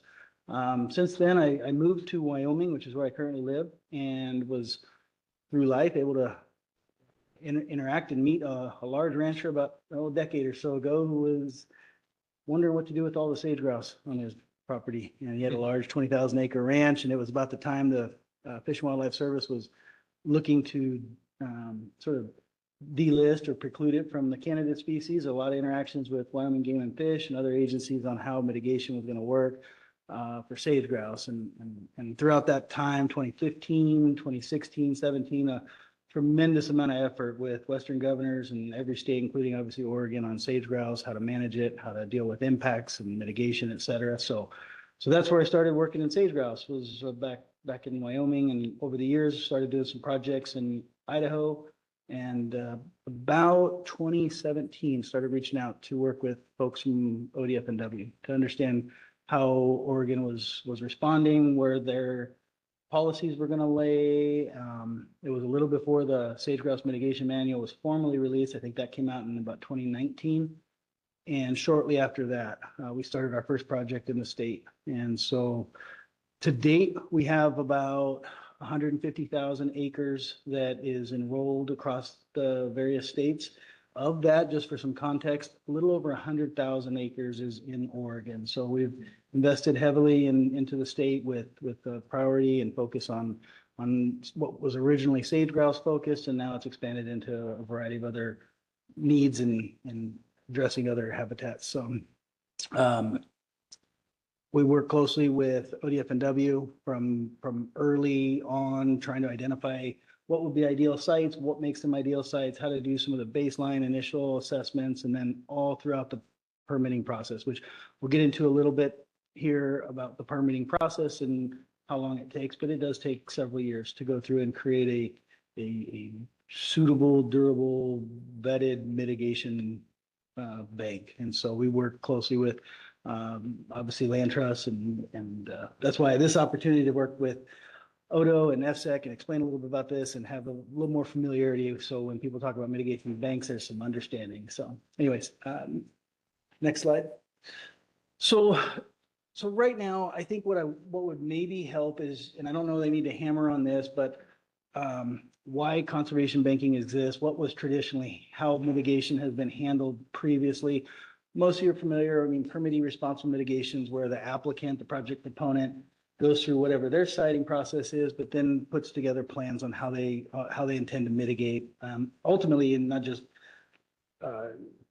adjusting timing and different things, but really those compensatory mitigation thresholds where they need to go in and do treatments and actions and whatever those things consist of for management actions and sort of the long-term stewardship of those plans. And so I don't want to take away from the good efforts and the hard work that goes into the permitting responsible plans, but I do think it's worth pointing out just some of the challenges or uphill battles that are they're faced with from day one. And that's what this is just briefly touching on, which is why is there limited success or failure within permitting responsible mitigation, and what are some of those challenges, and ultimately where does banking come in to address those? And so a lot of it has to do with resources, agency resources, staff resources, compliant officer resources, and even the developer's resources. The focus for the developer, I mean, they've got a ton on their plate to try and understand how to get through the permitting, whatever the siting and engineering looks like, the funding of it. By the time you get to mitigation, it's just a whole nother wheelhouse. And so interactions from projects, I think one of the key things that is inherent is sort of a temporal factor with permitting responsible mitigation. You've got a developer that has a plan that eventually gets approved for what their mitigation will look like. That's meant to be implemented oftentimes after construction or after ground is breaking. And so there's sometimes a temporal lag between when those actions can occur, how effective they are, and then the oversight of them. And that's just inherent. And sometimes those things work a lot better. Sometimes there's just difficulties there. Oversight, just again, the amount of staff needed to see how the mitigation actions are going. Are they meeting objectives? Who's doing that? Who's doing the reporting? How often, how quickly can those reports be monitored? And what happens when there's lack of even the ability to oversee some of those things? Developers, like I said, they're focused on the development and sometimes underestimating some of the biological complexities, what those costs are going to look like, what the timelines to see performance standards met would look like. Just an entirely different, focus and sort of attention on that. So essentially what this pointed out to a lot of stakeholders, whether they were federal agencies, whether they were developers, whether they're consulting groups like ours, was About the early 2000s, I think there were several studies that came out showing that the success rate of permitting responsible mitigation was pretty bleak. And it was about 2 out of 10 were meeting equivalency standards, that their offsets were equivalent to the mitigation actions that were being intended to offset those impacts. And so anyway, that's sort of the little background on what was traditional and what still goes on, and what hopefully is an improving process with additional compliance officers and funding and staff, but also where conservation banking shifts some of those focuses. So next slide, please.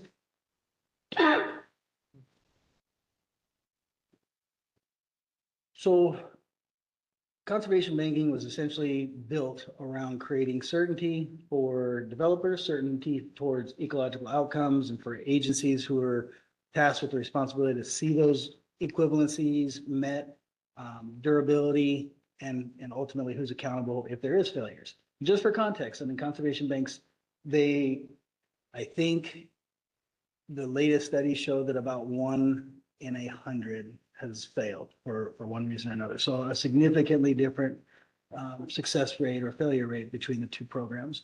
One of the things we work with on all of our projects, and have since day one, and this is sort of a federal requirement for most cases, is our offsets are perpetual in nature. So we obviously employ a perpetual conservation easement to encumber the land to make sure it's not conflicting land uses.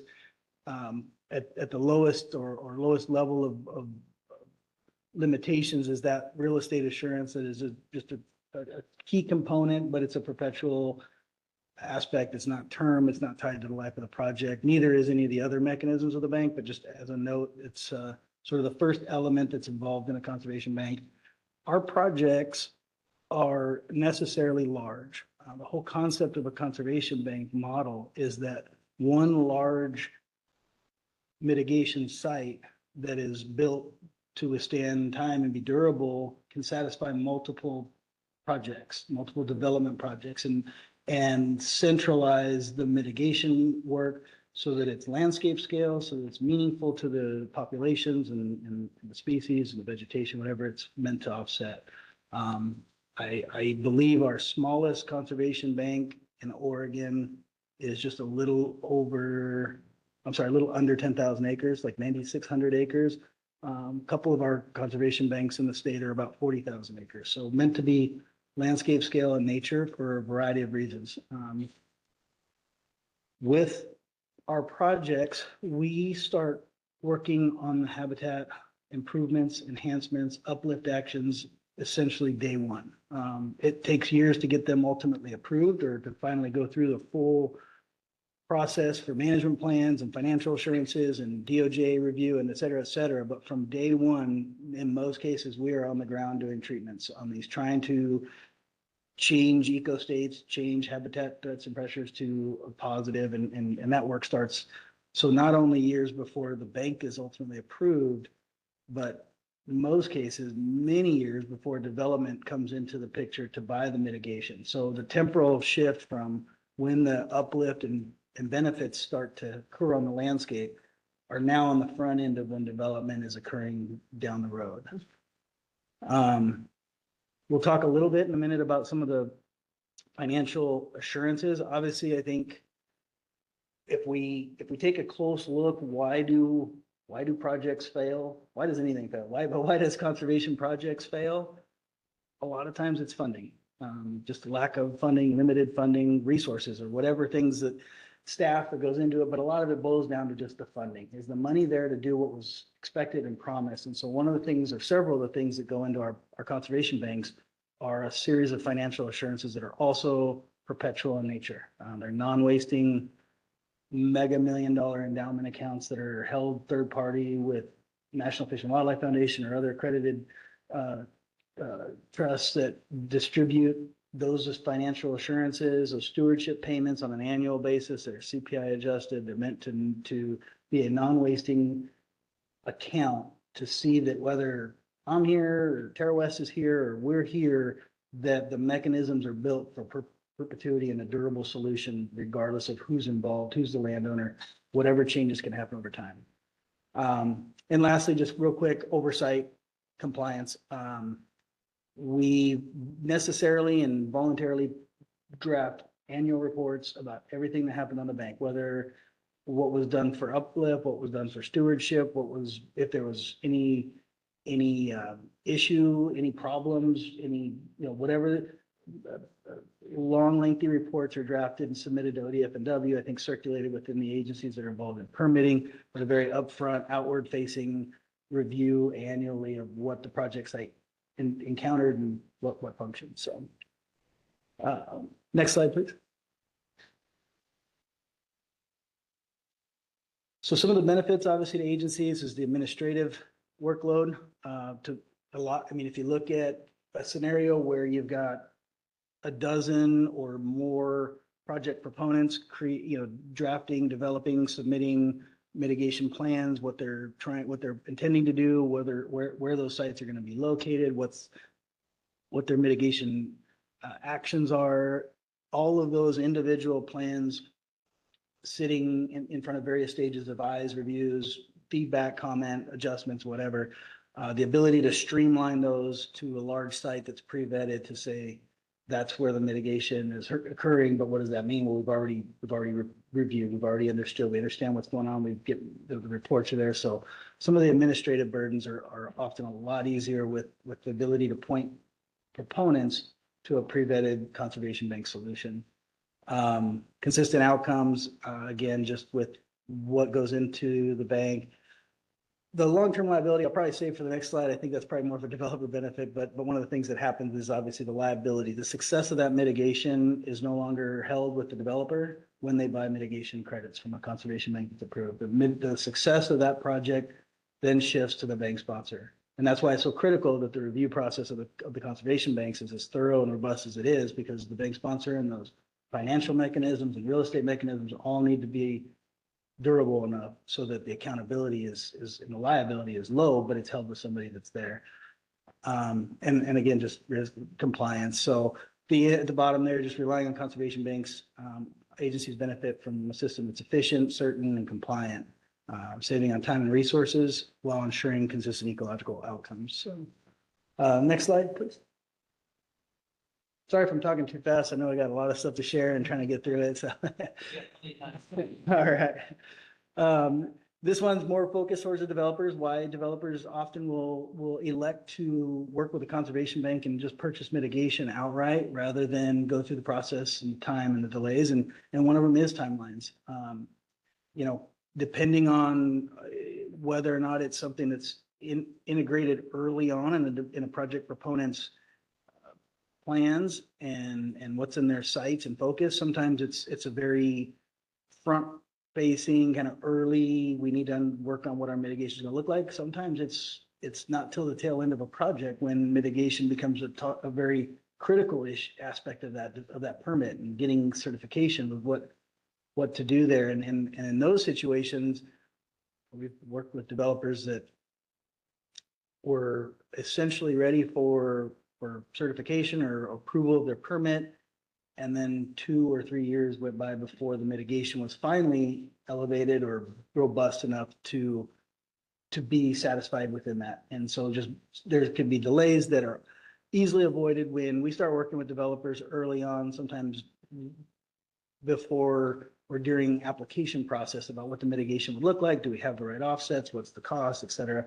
Timelines are a little more predictable. And that's one of the things developers like. I think I mentioned on the previous slide, the liability is also a large component for developers to know that whether or not their life of project is 30 years or 50 years or whatever, even 10 years, to know that liability is not lingering with that company, the potential stakeholders or shareholders or whatever for decades, that just the whole responsibility is a benefit. And I think a lot of developers appreciate that. Also mitigation costs.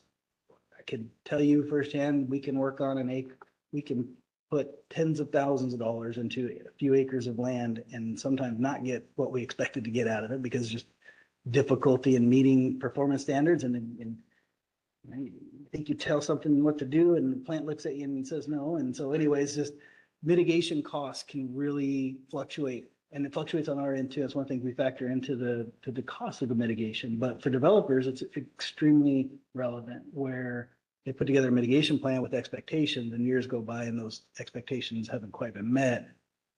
Again, just simple things there. And it's an easy solution. It's turnkey. They can, one of the hopes with these interactions is the confidence or comfort or awareness of what it means when a developer says they're going to buy credits, that everyone from ODF&W to Dodami, Odo, FSEC, everybody knows what that means. It makes the mitigation plan a lot simpler for the developer to just write in that we're purchasing credits from this bank and the rest can be attachments to what the bank's, doing. So I think we'll skip 2 slides because I think the next one. Yep. I don't need to drive it home again, but all right. So just a little bit about what actually goes into the bank for some meat into why these things, what carries them along. And so Charles Klinger, I think I mentioned in the beginning, partner in Terra West. So yeah, you want to share some of these thoughts. Yeah, thank you. Charles Klinger, I'm the CEO of Terra West right now, and Mr. Chair, Ms. Vice Chair, and council members, pleased to be presenting to you today and reiterate everything that Nathan said. And I'm an attorney by trade, and so I think when they get done talking about the fun stuff, they let me talk about what makes these things work. And so I think this is kind of a critical component to why we're here today too, is to help inform you of, you see a development plan from an applicant, you see that mitigation plan come through and see the elements of that. When a bank comes forward, and in theory, when somebody chooses to utilize credits from a bank, they can come forward with essentially a 1-sentence plan that says, we will purchase these mitigation credits, and that satisfies it. And ODFW would concur with that. And so the natural question arises, well, how did you guys get approved? And how did your mitigation bank match all the same rigor, if not more, than what they would have been required to submit going forward? So to that end, this illustrates a little bit of what goes into this. And I'll also caveat this with, depending on the type of mitigation, the requirements are indeed different. We particularly work on 2 elements here in the state of Oregon. One, we work under the Sage Grouse mitigation program, and it has very detailed requirements for approval, what those mitigation banks must consist of, and it consists of everything, and then some that a developer would be required to put forward in their mitigation plan, and so very spelled out. Predating that, however, is Oregon's habitat mitigation policy under statute that prescribes mitigation for general categories of habitat, and sage grouse centric, but other concerns to the state. And it also authorized by statute mitigation banks, but I suppose no one was audacious enough as us to attempt that in the years in between. So we also work in that sphere as well. And those requirements weren't as thoroughly spelled out back then as what we have in the sage grouse. Our attempt at Terra West is to say, we want every project to be as robust or more robust than the most stringent requirements of a program here in the state. And so anything we do in any type of mitigation meets or exceeds even the sage grouse program, often dovetailing in, as Nathan said, components that the federal agencies would require under their mitigation banking guidelines, et cetera. I mean, he highlighted specifically one of the areas being the perpetual conservation easement. State policy speaks to durability and duration of the offsets to the impacts. Ours are perpetual regardless. And so there are just certain standards that we like to adhere to. So when we look at a bank and when you see that there are credits approved, the idea that we hope you're comfortable with and come to understand through this process is that this is a multi-year process, just the way a developer would start with a plan, but well in advance of this, with working with ODFW to select a site. What's suitable habitat for the type of offset that we're looking for? What's a habitat that needs restoration, improvement, uplift being the buzzword that you hear often on how do we enhance the quality of that habitat to meet, those offsets that are in the area. We look to things being in the correct service areas and in proximity. In the sage grouse world, that's very fun. There are 3 service areas, and we'll talk after this about where our locations are. And if a bank is in that service area, it's allowed to offset any impacts in that service area. Again, 3 in the sage grouse world, and we attempt to work on projects in those areas. General habitat stuff is a little trickier, and we work with ODFW extensively to say, if we're offsetting general categories of habitat, are we in proximity to meet that policy? Is it the kind of habitat that we're offsetting? And so all of this is well thought out in advance in site selection. We go through and do extensive due diligence find out what's in the land records, what's encumbering that property today, what are the mineral rights? What are the threats that could be exploited on that property to degrade the ultimate conservation values in the future? And we seek to mitigate those, eliminate those, whatever it is to ensure that this is a suitable site.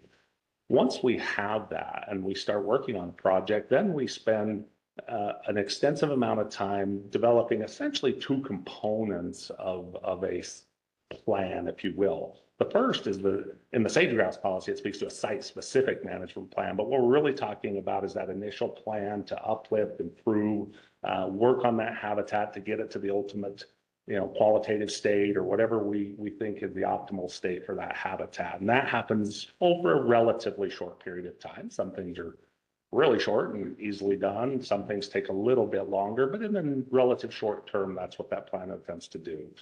Once we get there, a large part of our permitting process is then developing our long-term perpetual stewardship plan. How do we continue to maintain that at that enhanced level throughout time and in perpetuity? And that's where some of the other things come into play. We develop this big plan, but that plan requires funding. It requires a lot of things. And so two major components come out of this. One, you'll hear the word financial assurances. You hear some of that with the developers' financial assurances that we heard today. We have similar requirements. We take that long-term stewardship and boil down a myriad of actions that must occur annually, biannually, every 5 years, every 30 years, throughout all time. And we boil that down to a present day dollar of what it would take, CPI adjusted over the future, to what it would take every year to fund all of those actions to maintain that property in perpetuity. We then extrapolate that out and find out what we need to fund into an endowment to provide that annuity to make that happen.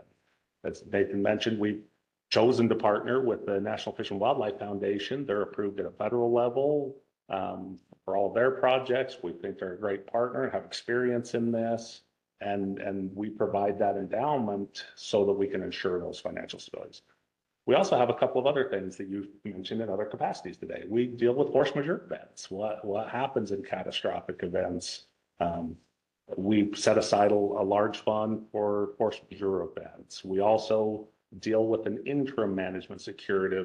What happens in that period between receiving the annuity that pays on the long-term stewardship and endowment to give the agencies and folks some assurance and ability if we were to fail in the short term or something catastrophic would happen. We deal with that type of security on the financial level. At the same time, we're dealing with real estate assurances as well. As we mentioned, we want to make sure that the land is restricted from development. Again, possibly a deed restriction or some other encumbrances might work on that. We've chosen independent conservation easements with third-party land trusts to hold that and ensure that perpetually that's true. We also deal with a whole other suite of documents and legal instruments that assure the agencies that the landowner and the bank sponsor are responsible for the condition of the property, for the existence of the encumbrances, to restrict any additional things that would come into that. So between the financial and real estate assurances and all of the things that you're kind of seeing here, when we finally get this to pass muster with the agencies and go through the process of comment all the way through them, through an interagency review team with many stakeholders, through the Department of Justice, all of that, and we get a final approved bank that has credits that are kind of an apples to apple offset, depending on the mitigation, to what the impacts are. We hope that agencies and permitting agencies have the confidence that yes, when ODFW says there's a credit ready to offset what that impact is, that gives you the comfort that you know that everything that we've done is as much or more than the permitting responsible mitigation plan could be. So next slide, please. This is Kent, and I have a quick question. So I'm envisioning, I think you mentioned earlier, the mitigation banks are large areas, up to 40,000. Did you say 40,000 or something like that, acres? And my understanding is that mitigation land bank could be 100 miles away from where a solar or wind facility is going in and impacting a sage grouse area or something like that. That's correct? That's correct. Okay. And that proximity component really depends on the type of mitigation. As I say, in a sage grouse world, the policy and the program speaks to 3 service areas. And maybe that's a great segue into this slide of where do we have banks and what do they service. Okay. So the banks that Nathan mentioned we're working on, the top 3, potentially not the most original names, but they reference the 3 service areas in Oregon that they could service. So we have the Northern Great Basin Conservation Bank, and that bank has been approved. That was approved this year, the first conservation bank in the state of Oregon for sage grouse, and it does have some other habitat categories that are available on that bank. The Central Oregon Conservation Bank would service the Central Oregon mitigation area for sage grouse, and then the Western Great Basin Conservation Bank is the 3rd area. So one of those projects is in each of the 3 sage grouse service areas. The Central Oregon one, talking to Greg, we're hopeful that that'll be approved any moment, any day, any week now. It's been submitted for review. The Western Great Basin Conservation Bank, we're right in the middle of working on that and hope to submit that this summer. But essentially, any impact within that service area would be offset by that bank. And those service areas were set out by that decision of what is kind of the population and where would the impacts be felt and how can it service them.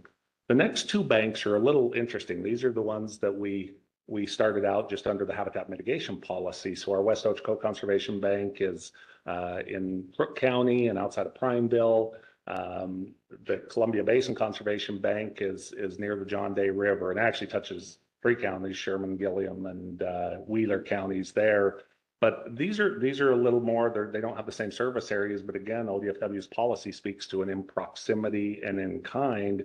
And so depending on what we're talking about, if it's a species specific issue, it might be in their herd range or adjacent herd ranges. If we're talking general habitat, we're likely talking an ecoregion that it could service. And so an impact there can be satisfied at the bank if it's there. Those are a little harder to strategically locate to get the impacts, but I think the confidence level is that they will be within the policy and the proximity and the type of mitigation. And if the impact was too far away, it wouldn't be able to be satisfied. And that's something that ODFW works with us on and matching that up. Councilor Byer. Thank you, Chair Howe, and sorry to interrupt, but since there was a question. An interruption. Just making sure that at the end, if Greg has time to talk about ODFW's policy and process for approving these banks. And I know that sage grouse may be here and general habitat here, but just an overview of that process and how long it takes, with the sort of end game for me is if ODFW says it's good enough, and I'm looking at Sarah, is it good enough for us? And are those some of the issues we'll be faced with in the next couple of years? So just put that over here. We don't need to answer it now, but. Well, Councilmember Byer, I appreciate that because that is the last sentence I had on my slide and a perfect segue into Greg. Thank you. Okay. Yeah. So that's kind of I hope that you'd ask that because that's kind of where the rubber meets the road. And in my kind of interim position here this last year and a half, I kind of was kind of jumped into this both feet. So when I first started this, not last May, but the May before, Jeremy Thompson, which you guys have all met, was working with Terra West. And what Charles didn't say is Terra West they sold credits to the Boardman to Hemingway project for that Northern Great Basin project, but they sold it prior to the bank being established. So there was a little bit, we had to do some MOUs and some other, information that kind of relayed that, but we hadn't approved the bank yet. So the credits had already been sold and there's a ledger for all that, but we hadn't approved the bank yet. So when I started 2 Mays ago, Jeremy had set up an IRT, which is an interagency review team, which encompassed kind of our local habitat biologists, so ODFW local habitat biologists, some of the other biologists in the area. We got the Fish and Wildlife Service involved, the local BLM staff. I'm trying to think. I think we invited we invited John Jennings from DLCD, but I think moving forward, we would invite ODO to be involved in those meetings because that's kind of the first cut. So we went out to Ontario had a half day meeting where we were kind of in a room looking at their conservation plan. And then the next day we went out on site and toured the bank, looking at the specific treatments they were proposing to do, looking at the site, answering questions. And it was a really good iterative process of like, okay, here's what you guys plan to do. Here's what the credits generated.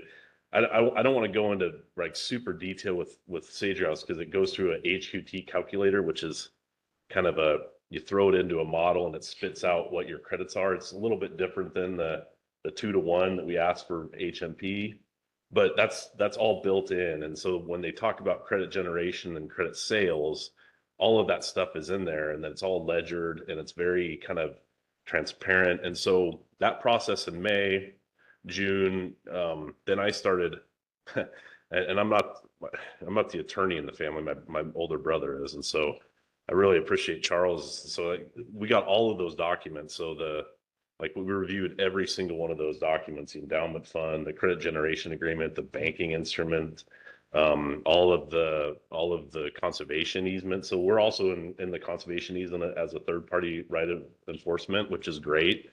But I think the other part of this is like the moving forward, and like the annual reports come to ODFW.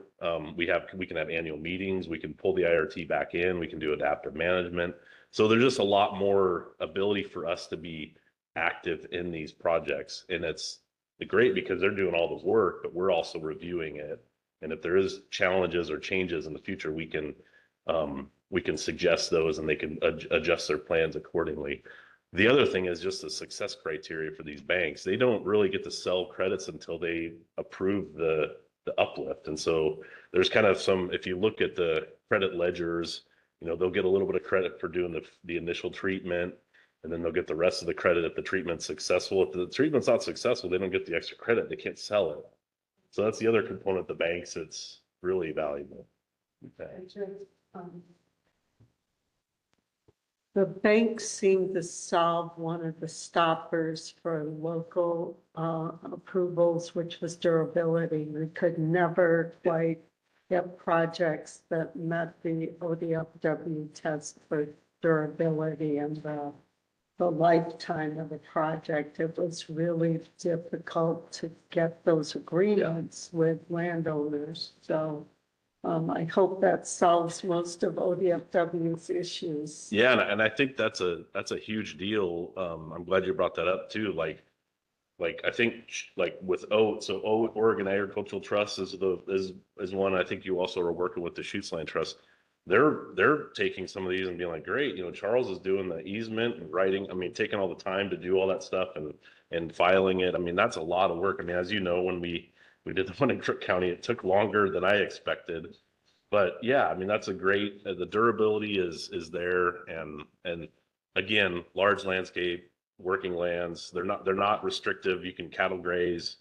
You can do the things that the ranchers were always doing. It's not like a super restrictive easement. We just don't want roads and houses and fragmentation. So.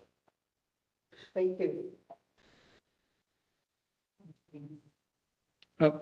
Councilor Devlin. I want to start this out by saying any of you three gentlemen probably know at least 10 times more than I do about this subject. Probably in most cases 100 times more. But I was wondering if there are examples where you're approached on mitigation and really for one reason or another, whether it's fauna or flora, there's a necessity of maintaining geographic diversity.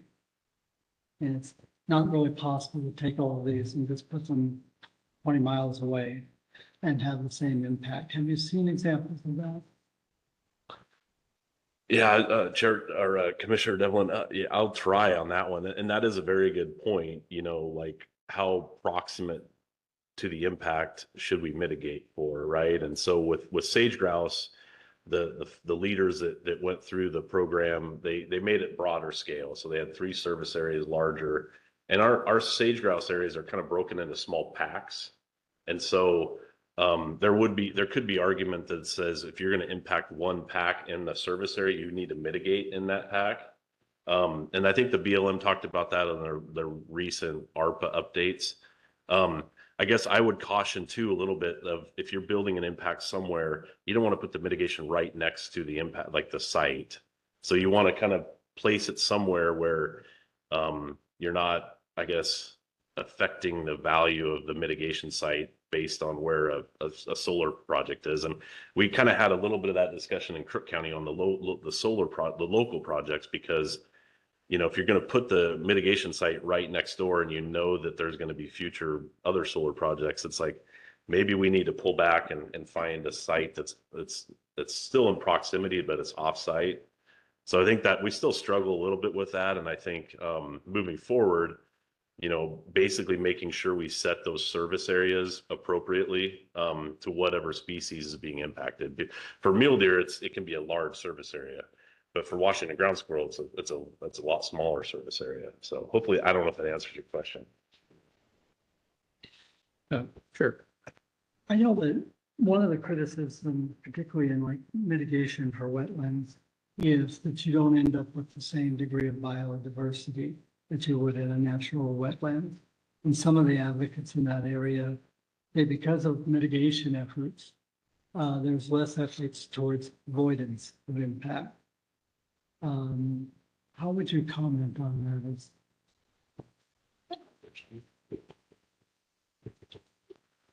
I think one of the, and great question. We appreciate all of these. These are great conversations and topics. And, you know, I will say at kind of a high level, just from Terra West perspective and bank sponsors, you know, we don't advocate for the mitigation rules, for the requirements. We respond to what elected officials and folks have decided to do. So just to kind of clarify our neutrality on that issue, but we do respond to what their decision making is. And so I would say with wetlands, there is a distinction frequently, and I'll even go so far as to say sometimes we're a little weird about the use of conservation banks and mitigation banks. In wetland context, they call them mitigation banks. When you went to upland, they decided that must be different, conservation banks, but we use them kind of interchangeably and agnostically. But I think in the wetland context, really what you're dealing with, and we haven't delved into that personally ourselves, is you're constructing a site.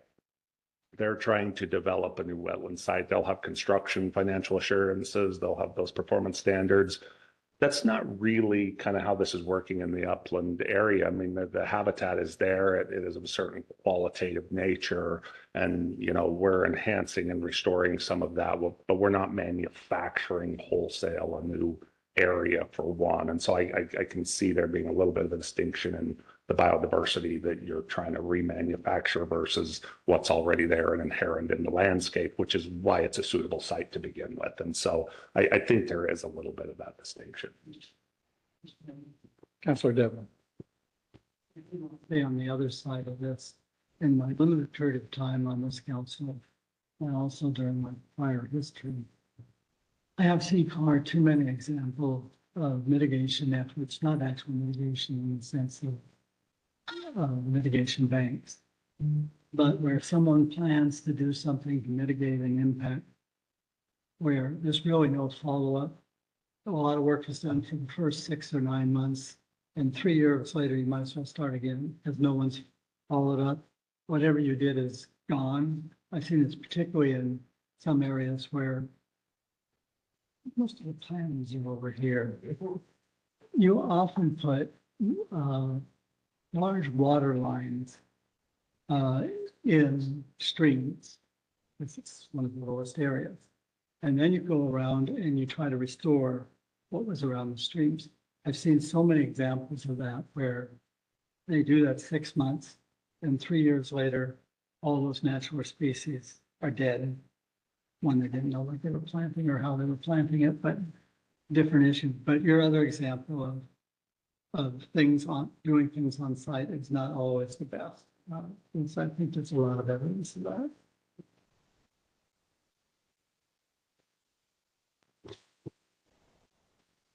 Councilmember, yeah, I would just follow up on that topic of what Charles was responding to on the nature of policy and what makes certain things the way they are, service areas, boundaries, what proximity is. I think there was a lot of lessons learned as the Fish and Wildlife Service was developing the model for conservation banking, because historically that's what you did have was a lot of mitigation that happened on the other side of the fence. And the indirect loss was already being realized before you could come back in and try to put things into motion or into action that would have created a benefit otherwise, were it not for what was happening on the other side. And so there was two things at play. One was trying to understand what is a viable distance and whether that was a political decision or a biological decision and what that needed to look like. I mean, for almost every bank, there's no service area that crosses the state boundary. The species often cross those boundaries, but there's some political drivers there. But what they wanted to try and create was also service areas that were broad enough that enough projects could support the conservation bank being successful. And again, this is all handled in a private market. So the money that goes into the conservation bank, the work, the uplift, the endowments, all of the things that are handled financially are done outside of federal grants or awards or any local state funds. It's all a private market factor. And so to see them be successful, I think inherently in part of the Fish and Wildlife Service's development of this was to make sure that they were ecologically defensible service areas for the species, however broad the range was. I think desert tortoise, you're going to see far different service area boundaries than vernal pool, fairy shrimp or something along the lines that you just inherently will have boundaries. Sage grouse followed a pattern of, I believe, the WAFWA management zones, and it was adjusted a little bit from jurisdiction to jurisdiction. But there were just a few factors at play trying to make sure that we weren't, that the model wasn't being built to motivate or incentivize developers to put the mitigation right next to the site, but that the boundaries were just large enough to be ecologically defensible, but also broad enough that you would have more than one project, because inherently one project typically is not enough to see the conservation bank. For our model, we would work closely to try and understand where permits are going so that we have the ability to satisfy multiple projects and contribute. So it was just some thoughts there. And if I may, I think there was one element to your question that we maybe didn't address, and it was kind of the idea of maybe allowing the mitigation discourages avoidance. And that, I think it's a valid concern and question. We get that frequently from jurisdiction to jurisdiction. I believe it was said once to us, are you the guys that grease the skids? And there's kind of this idea of, is that what this is all about? But I do think that is, while a legitimate question, again, we're just responding to the rules and things that are in place. But I think the avoidance question is kind of addressed through the other portions of the process. For example, when the application comes in for site selection, or if it's outside of FSEC and some other permitting agency's purview, that's when folks look at this and say, number one, is it a category 1 habitat? Is it something that's just off limits? I mean, how can you avoid it? Then you get into what is it unavoidable, and there are other mechanisms to protect this, as we discussed, the Goal 5 kind of standards that already set out in sage grouse. There's only certain percentages and a very limited percentage that could be developed in. The avoidance mechanism was kind of already built into that, and this 3% was the concession on avoidance. And so when we mitigate within that, understood, but I think the avoidance was considered before we got to the table.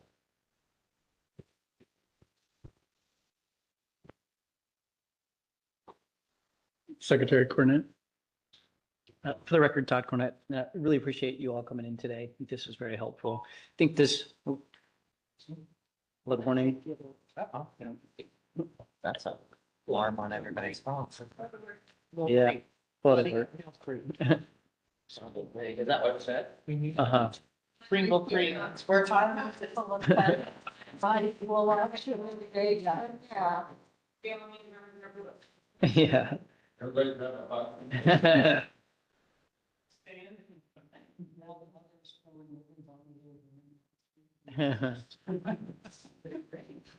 So I think going back into a little bit of history on this, where we've had like a lot of wind projects, starting in the 2000s.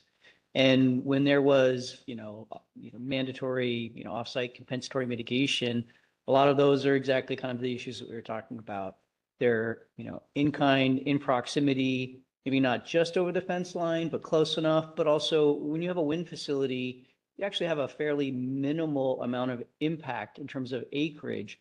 So, those compensatory mitigation weren't very big. And unless those were combined, they're probably exactly like you're saying, is a lot of failures because you have, while they met that in kind in proximity, they're also pretty small. And, the durability question, I think is an issue. And now I like the sort of evolution that we're seeing is these broader, okay, maybe it's not, in proximity based on what they used to think, but allowing for some additional distance with, some rationale for that distance makes a lot of sense. These bigger projects, bigger acreages, with different types of inputs create a lot more, long-term durability. And the other thing is that solar is very different than wind. The potential compensatory mitigation for a wind facility, as I said, is going to be pretty minimal. But for a solar facility that's 10 square miles, compensatory mitigation is, potentially a lot greater. And so you are not going to some landowner who's willing to set aside 5 acres, for a wind facility or a 10 square mile solar facility. That's just it's a magnitude different. And so there are different choices that need to be made or different options that need to occur in order to deal with those. And while we've seen a lot of solar projects, there's not a lot of solar projects that actually have been constructed. So I think this is still, something that we're going to continue to see moving forward as they do get constructed, and if this is an option for them, I think this is, wouldn't be obligated to do this. They could still do their own thing, but likely they would make this choice because it makes a lot of sense for all of the reasons that they stated. Councilor Byer. Just a couple observations. One, I started doing this, I don't know when, it's been less than 10 years, but the evolution of mitigation banks and how quickly, and this is kudos to ODFW, which 10 years ago I might not have done, but to evolve as quickly to begin addressing these issues. And like I said, what I'll be looking for from the council's perspective is this all good enough for us? And the one thing that we'll have to keep in mind, which gets to some of the organizational expertise indirectly, is that this is in this universe. It's in a private negotiation universe, which is not ours. So trying to start thinking about what that looks like and what satisfies this council, what satisfies state agencies, what satisfies your business model. But it's been really interesting to see how rapidly this has all come together. So I think that's a good thing, with the caveat that there are probably lots of lessons to learn. But we are seeing these bigger projects and need a different tool. So thanks for joining us. Vice Chair Condon. Thank you. And yes, thank you for being here. And I know little about conservation banks and mitigation banks. But one of the things related to what Councilor Byer was talking about is given that it is completely separate, what are the long-term risks? Like if when ODF&W analyzes these banks, what are the long-term, these are 30, 40-year projects. What are the out-year risks to land mitigation banks and conservation banks? Yeah, so I think one of the biggest risks now is without the durability, because they've satisfied the durability is wildfire. So again, and one could argue if you're doing some of the uplift treatments by cutting juniper and removing fuel, then you're addressing that wildfire risk. But that is one of the biggest risks, and actually part of the NGBC bank burned. And so That's one of the bigger risks. And is that addressing your term of risk or? Yes, although I consider that somewhat similar to mitigation done by the developer, and that there's wildfire risk on both sides of it. And I was just wondering, financial risk, certainly natural hazard risk, but I view that as similar, no matter where that happens. And maybe I don't quite understand the financial transactions themselves, and maybe I need to educate myself on that, but it's more related to can the mitigation, what risk is there to the mitigation bank succeeding for 30 years? Mechanism failure or something. Yeah, exactly. Structural failure. Yeah, I could take a little bit of a shot at that, and this might lead back to a question that or a conversation that Greg was having earlier on this, which is that the credits on the bank, they are only sold when the mitigation is complete, approved, done. There are some that happen early on in the bank, but if a credit's sold, the mitigation has occurred. That's sometimes different with the plan of we can start the mitigation when we start to develop. If they buy our credit to start development, mitigation is done.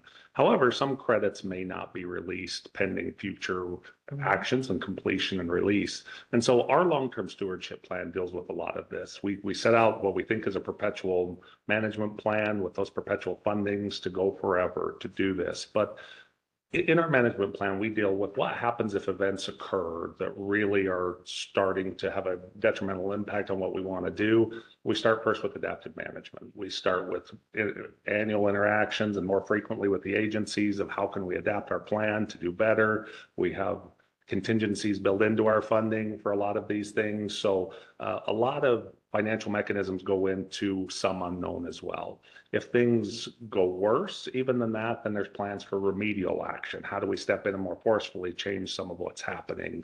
If we get to something that was so catastrophic to the landscape, at that point, then we have our force majeure, we still have our funding, and that's kind of dealing with the threats there. The bank itself isn't, I mean, you think of it as there is an entity that's a bank sponsor, but all these things are set up into motion to be perpetual. And so it is true that something could be detrimental, and ultimately they would, one of the mechanisms is they would cancel any future credits being released because they couldn't be generated, et cetera. And so ultimately, we could look at third-party risks of what if an endowment fund failed going forward, which is why we choose to use someone like National Fish and Wildlife Foundation as opposed to a smaller entity that may have less track record, and why we try to do these. So one thing I guess I would be very clear on is this is not a guaranteed 1,000%, 1,000 years from now, there will never be an issue.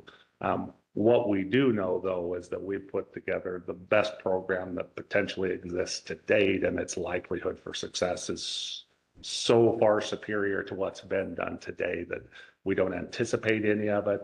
It is theoretically possible, as you say, that there could be a failure, and likely what happens is we learn from that scenario and add additional elements to a new bank to do that. But to date, this is the best that the federal agencies, state agencies, and everybody's come up with to ensure that we get there, the consequences of what happens if there is some failure along the way. But ultimately, those funds should be there forever. And I look at some of the detrimental things to the property. We talked fire, and I think you weren't as concerned. In a perpetual bank, fire is a temporary thing. 50 years, 100 years, most of these things can be addressed, and we have funding to chip away at it forever, assuming those things hold. But that's so. Yeah, not a guaranteed success. There are some potentials out there, but they're outliers and tail risks. Thank you. And I appreciate that. And I think this is a good solution, certainly on the front side. I'm just thinking, as it's passed off, what role does the council, do we just wash our hands of it? Because, okay, that has been taken care of. We know that there's mitigation bank involved. But what going down the line, what should we hear back from the mitigation bank or the developer who has said, well, no, we did that. And we do have a circumstance of credits, that in my opinion have been somewhat problematic because we didn't keep up with it.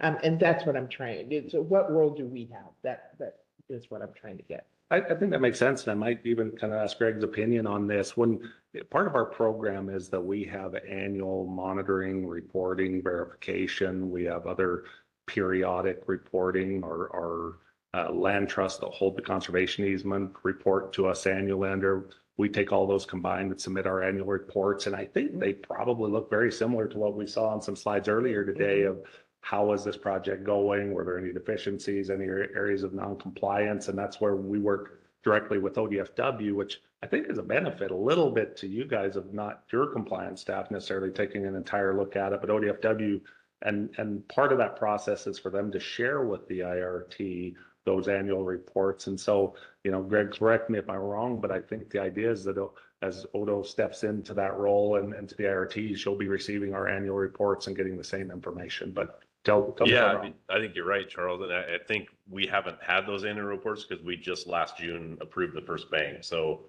I think, and then he said he's going to send us an annual report next month. And so, yeah, so those schedules are all built into the plan, but we just haven't gotten there yet. So yeah, I think if you are interested or Sarah's interested, we forward those plans on because it's very detailed. The credit sale to B2H is very, you know, you could look at that and see where they were sold and which map units, which identified on the landscape they are. And we can track that over time, and they can't sell those again. I mean, so that's why it's very, like I said, there's a lot of detail in those plans. And I think it's meant to just be very transparent and very accountable. One thing that we're not necessarily struggling with as a state agency, but like is releasing these documents and making them available for review. So if you look at the federal side, they have a website called Ribbits, and I don't know what the Ribbits stand, regulatory, and there you go. Frog. It's a frog, but yeah. So if you, yeah, Kermit. they hit it, but so yeah. So if you go onto Ribbits, every national fish and wildlife bank is on there and all the documents, and I think as a state, it would be nice for us to put that on there. For folks to go in and review and it's all transparent. And we were just having the discussion earlier about, you know, now that this bank is approved and out there, how do we foresee that to the public and be forward facing that they can look and inspect the documents? So we need to do that as a state, as ODFW, we need to get that out there so people can review and see those documents. And that's our next step. Great, thank you. I appreciate you. Secretary Cornett.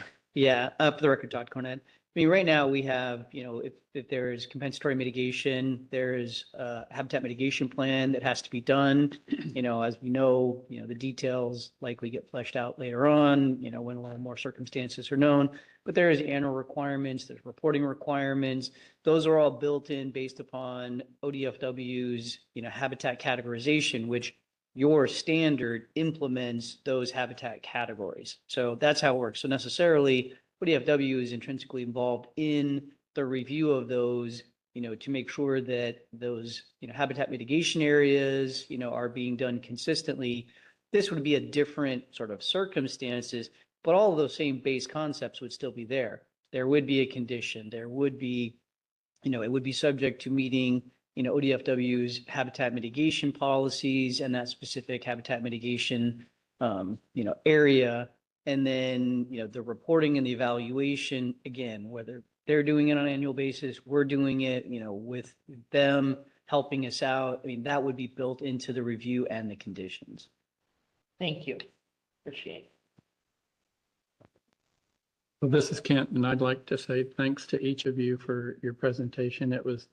Each of them were very informative, and I'd like to thank Secretary Cornett and Ms. Esterson as well for setting up this information item for us. It's been real informative, especially, you know, my whole career and experience has been in the Willamette Valley, and this does not translate to the Willamette Valley mitigation.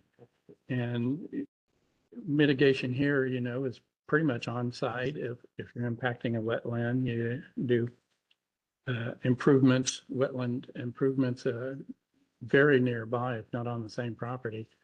And that's way different concept than the acreage and scale and proximity definitions for Eastern Oregon. So really appreciate it. And come back in a year and tell us how it's going. Thank you so much. Okay. So, Mr. Chair, Yes. so we're about 10 minutes early on the agenda. Lunch is here. We can Okay. either push through the last two agenda items, or you can take a break to get lunch, and then we'll come back and then work through the last two as a working lunch, whatever your choice is. What's the council's? Right? Yeah. Okay. I think we'll do the lunch break, and for a working lunch, we'll go grab it, 15-minute break. Let's say it's 11:30, so 11:45 we'll come back. Yeah. Okay.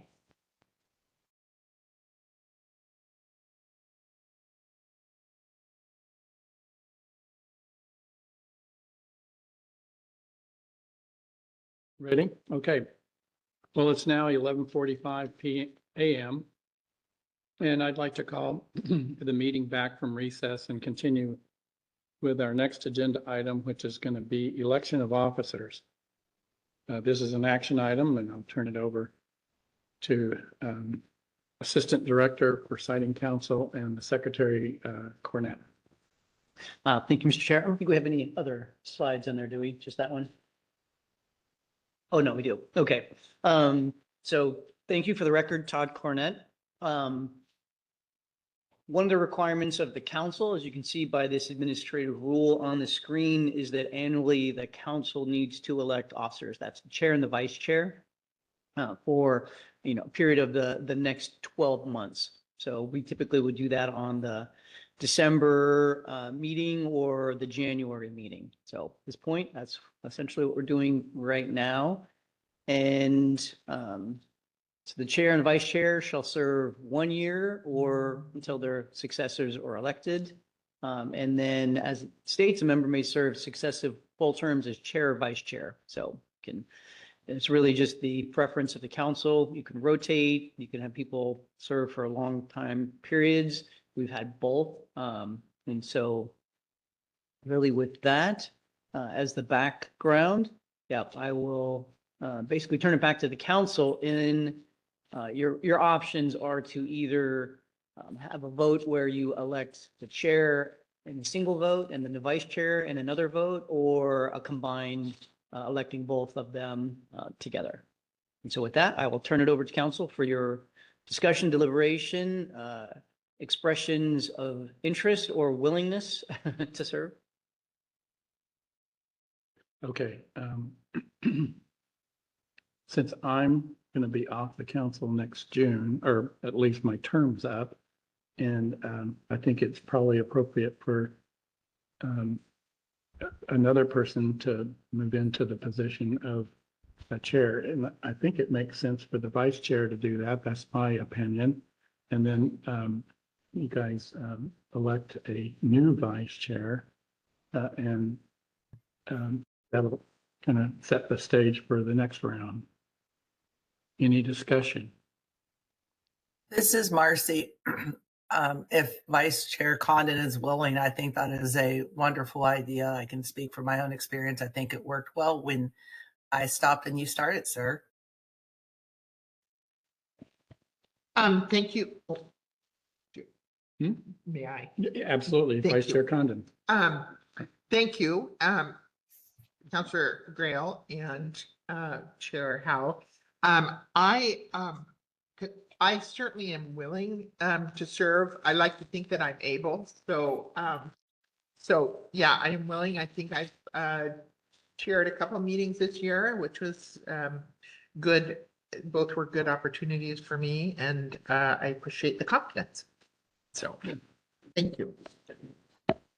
And I had a conversation with Councilmember Byer, who expressed her willingness to serve as vice chair. Just looking for your continued interest or willingness. Thank you, and I am willing and have still a lot to learn, but with the support of my co-counselors and this great team, I think I can take this on and follow in the footsteps of others. Fantastic. Council Devlin? Sake of efficiency. Are you ready for a motion? Yeah, Counselor Grail, did you have something? Oh, I just said fantastic to Anne. I think Okay. that's lovely. All right, so Counselor Devlin. Mr. Chairman, I move that the council elect Councilor Condon as chair and Councilor Byron as vice chair. Okay, do we have a second? This is Marcy. I second that motion. Okay, we've got a motion and a second. Secretary Cornett, could you please call the roll? Marcy Grail, Yes. Cindy Condon, Yes. Kent Howe, Yes. Patty Perry, Yes.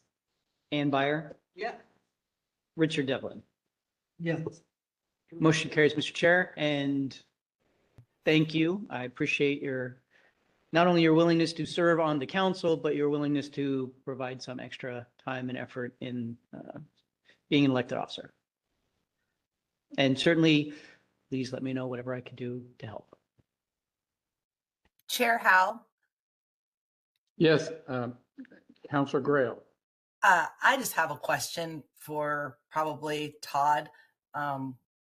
Is this the first time that there have been a chair and vice chair that are female? Do you happen to know that? That's Councilmember Grail. Quite possibly. I'd have to go back and look and see if that's the case. Certainly had chairs, yourself, and others, female chairs. I would imagine vice chairs, but at the same time, I'm not aware of that. So that's a good question. Well, I only bring it up because in these times of ugliness and things, I think it's awesome to point out positives. And I know that for myself, people had talked to me about FSEC, but I didn't really know. And in my job now, I get to discuss it a lot. So I think Kent, did a great job this year and previously, and it's exciting. But anytime we get an opportunity to say we're making history, I think we should. So no pressure, Good but point. if you find out, that'd be awesome. That's a great observation and comment, Counselor Grail. And a good recognition also of Chair Howe. Thank you again for, the time that you served as chair and vice chair. Yeah, thanks. Okay, Just really quickly. Man. we haven't had a vote yet, so yes. Oh, Go just- ahead. Oh, we did. Oh, we did? Yeah, Yep. we did. God, I don't even remember that. Okay, And I just want to say, thank you. And I can't tell you what fabulous role models, we've had as, chair and vice chairs, at least in my tenure, and I think throughout all of our tenure. So thank you for your service and fabulous modeling behavior. thank you. Well, you're chair now. So do you want to? Nope, starting in January. Oh, starting in January. Okay. Yep. So You get to close out the meeting. I'm going to turn it over to you. Okay, so we'll move back now to item G. And this is an action item. The exemption rulemaking, notice of proposed rulemaking. And we've got Tom Jackman, the citing policy analyst and rules coordinator, to present. It's all yours. You guys took working lunch too seriously. Yeah, so I'm Tom Jackman, the rules coordinator for the Citing Council. Let's move on here. We're here to discuss the exemption rulemaking, which was approved by council, but we did not have a rack for this, so we've been working on this internally. So we initiated it, we developed the draft rules, and we're here today to discuss a possible notice of proposed rulemaking. Go ahead and go next slide. So to understand the exemptions and what we're here today to discuss, There is a statute, ORS 469.320, which states that certain energy facilities do not need to obtain a site certificate from FSEC to operate. And it uses the term exception. For whatever reason, we, in our rules, use the word exemption. So if I use those interchangeably, just they're effectively the same thing. These facilities, importantly, still fall under council jurisdiction. They just do not need to obtain a site certificate in order to operate. Exempt facilities still need to meet other regulatory approvals. This is just specifically the FSEC site certificate exemption / exception. So it's not like these facilities can just do whatever they want. Okay, go ahead, next slide. So examples of such a facility include certain facilities which were built prior to 1993, if what they're seeking to do is add output capacity of not more than 200 million BTUs per hour. They don't increase the footprint of the site.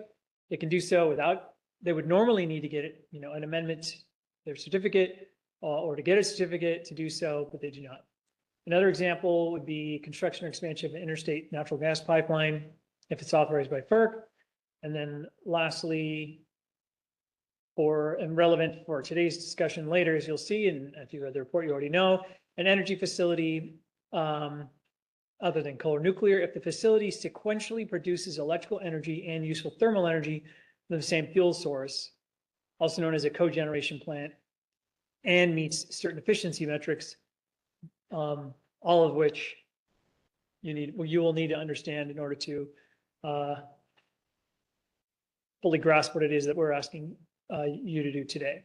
But no worries, we will go into detail. So if you were confused by the report or whatever, it took me a few weeks to really get up to speed and understand exactly what the statute's requiring and what the rules do. So the proposed rules just do a couple of things. There's only, I believe, 4 rules, and we're really just doing 4 things in this vision where these rules are located. One is to clarify that the council may impose conditions on an exemption. Number 2 is to implement monitoring and reporting requirements for exempt facilities.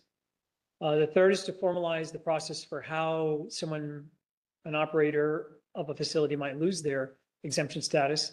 And then lastly, related to what I was just talking about, we're hoping to increase the efficiency values needed to qualify for a high efficiency cogeneration plant exemption. And let's get into the weeds on those. So let's go ahead and go next slide.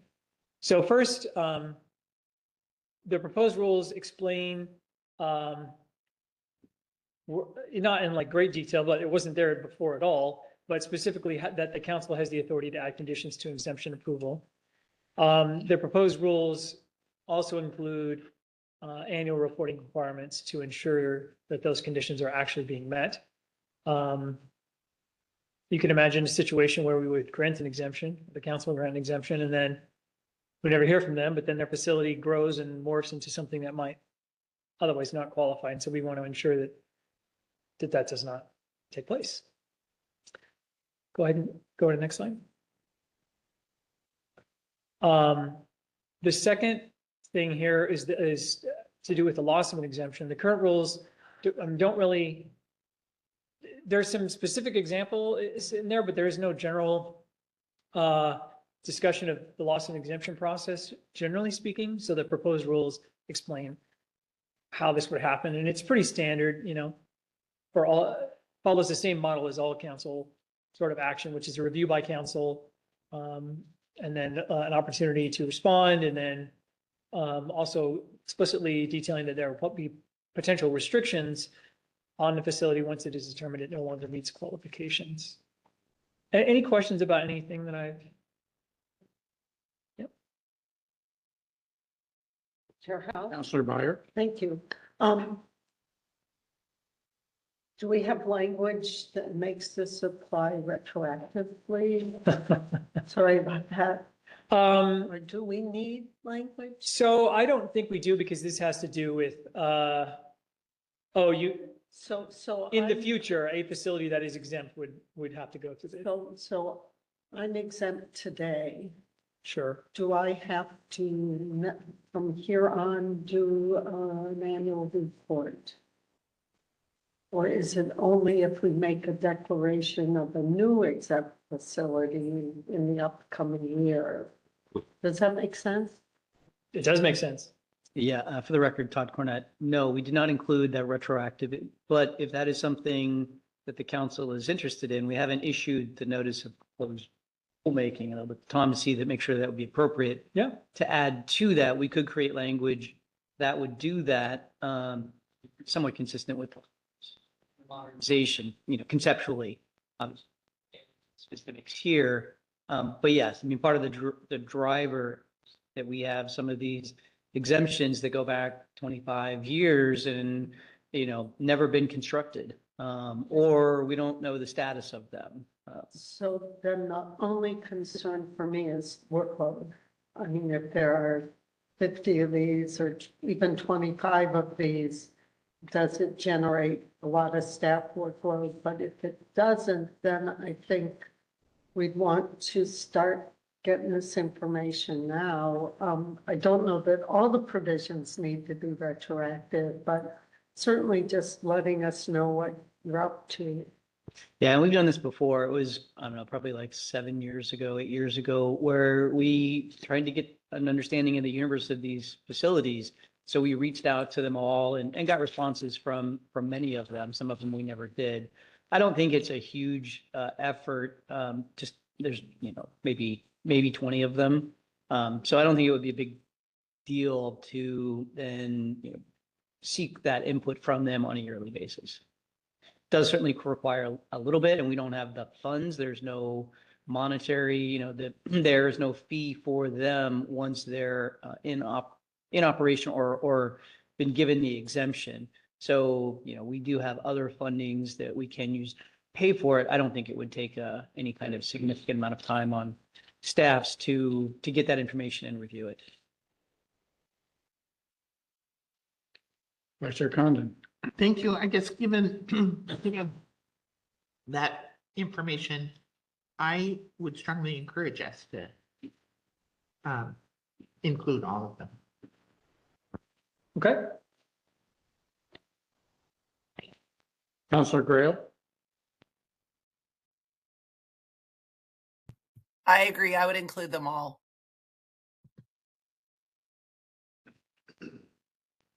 Okay.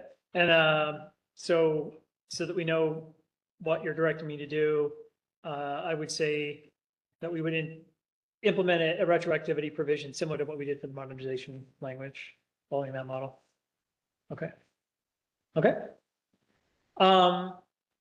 So on that last point, which is sort of, it was an incredibly interesting one to research and look into, with respect to the high efficiency cogeneration plant.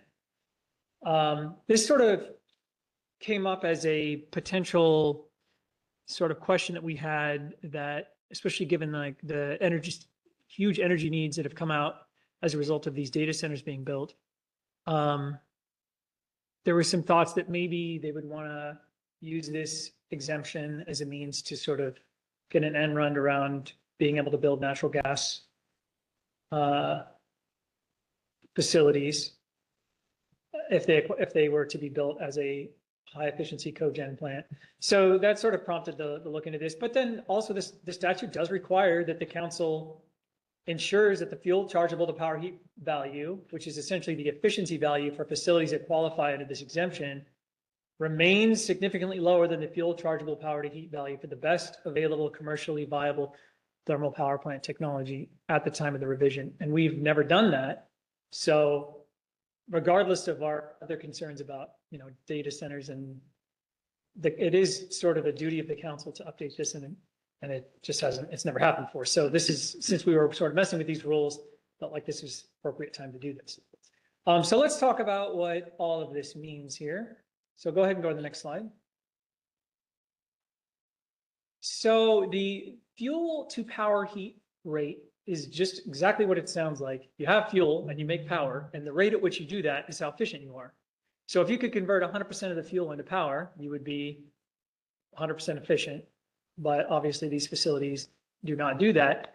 And traditional sort of natural gas, old style natural gas facilities were about 45% efficient, which is incredibly terrible, it would seem. And more modern combined cycle gas facilities, which came around the early 90s, late 80s,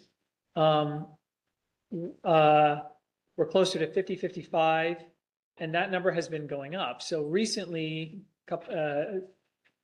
GE came out with a combined cycle turbine that's 64% efficient, which is actually quite amazing, considering how low things were before. I mean, that's just an enormous amount of additional energy from each unit of fuel compared to what we were producing previously. Go ahead and go next. Please.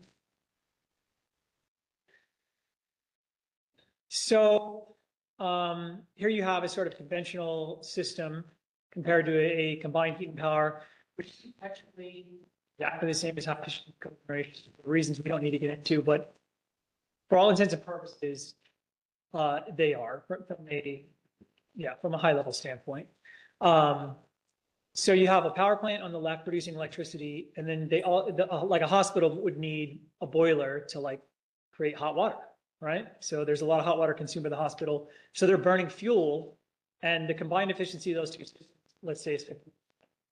So high efficiency cogeneration plant could achieve that same goal by using the waste heat of the power plant, because that's when you say something's 45% efficient, you're creating electrons with 45% of the power, and with the 55% of the power, you're creating heat for the most part. So if you can capture that heat and use it to heat the water, let's say, now your system is much more efficient. 75, even 80%. There's some super duper cogeneration systems that are 80% efficient, which is pretty cool. So you can see why there's an incentive, right? You don't need a site certificate if you are building a facility that, captures all of this waste energy. Okay, go ahead and go to the next slide. Oh, Secretary Cornett? Just one quick kind of conceptual point. So why are there in statute exceptions and exemptions, in rule? These facilities, by their very definition, are energy facilities that require a site certificate. So why is there this process? Because the nature of the specific, when you look at the specific ones that can receive an exemption, there's some value. It's an incentivization to have, in this case, a high efficiency cogen that then is not pushing, you basically are losing all of this heat. You're using it for some adjacent industrial use that then it doesn't have to draw power from the grid. You have other ones where, so a facility that's produced biofuel, a facility that produces biofuels by its nature doesn't get an exemption, but ones that do that under a certain sort of BTU and they use barge and rail to transport that and not diesel trucks. That's the incentive, is that you're trying to create some value for Oregonians, which then gives them a benefit of the developer. So that's why there's the nature of these, that's the whole concept of the exemption or exception, is they create some additional value for Oregonians.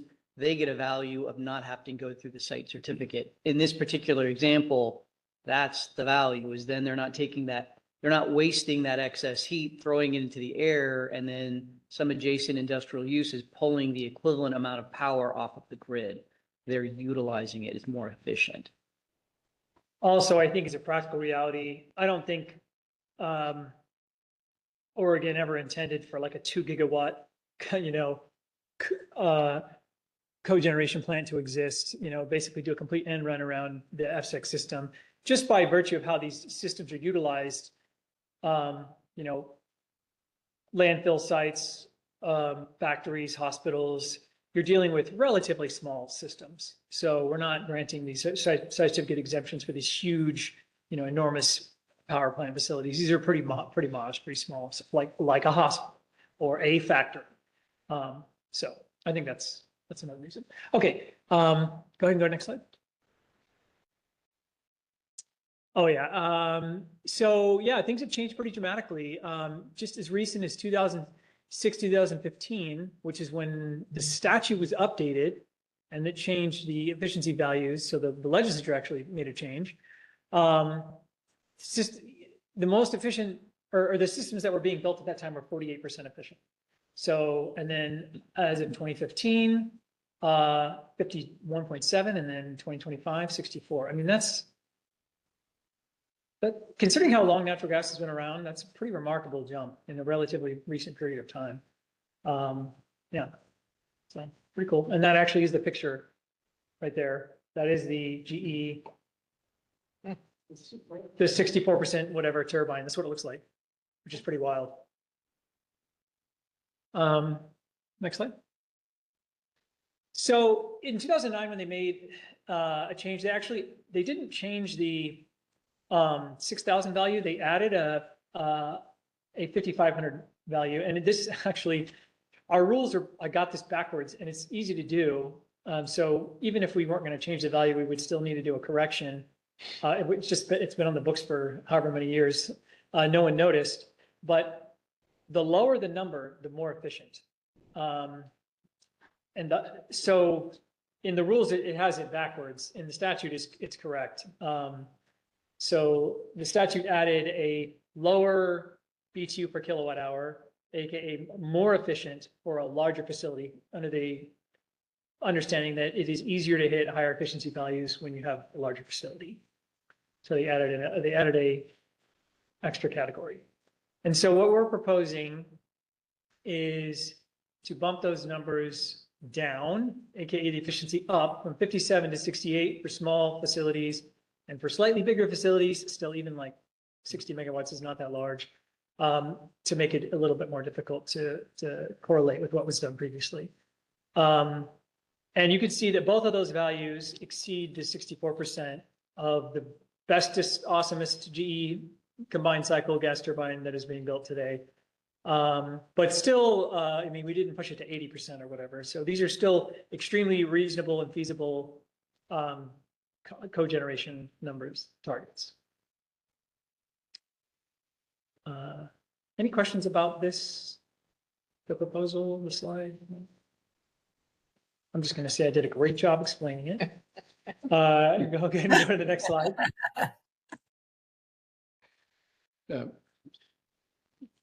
Secretary Cornett.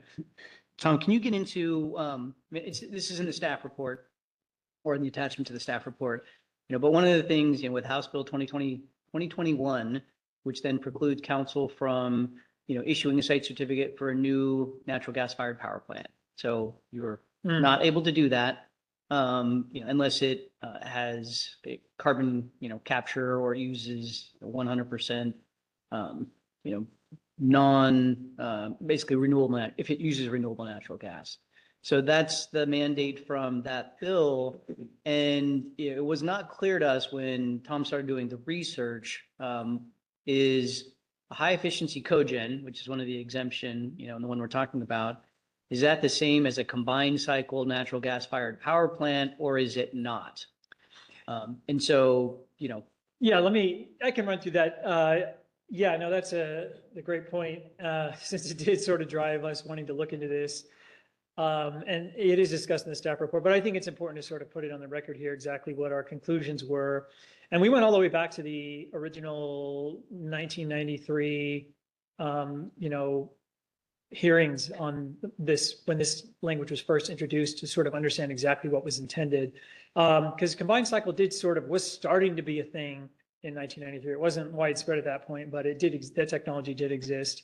But the statutory language is very clear. It talks about useful thermal energy. And the way you can understand, and why you would be confused, is that the combined cycle technology is a sort of a cogeneration plant, in that it took the waste heat of the single cycle, old technology, and basically used that to create more steam, and therefore you get more energy. It's crazy that we weren't always doing that. But that's what allowed them to jump from 40 to 50 to 60, is that we were capturing more and more waste heat, and then just using that to create even more electricity. And you could say, well, that's a sort of a cogeneration plant because you have sort of like two generations. You have the initial generation and then you have the generation by the waste heat. But the end result is that this is just a thermal plant and not a cogeneration plant, which is where you create electricity and, as the statute says, useful heat. And useful meaning that it is used as heat, not used to produce more electricity. And then the other way to think about it is that it talks about the sequential generation, so electricity and then heat as two different things, not just a lot more electricity. Because the whole point of these systems is if the cogeneration plant didn't exist, you would need to burn additional fuel or some other source to create heat.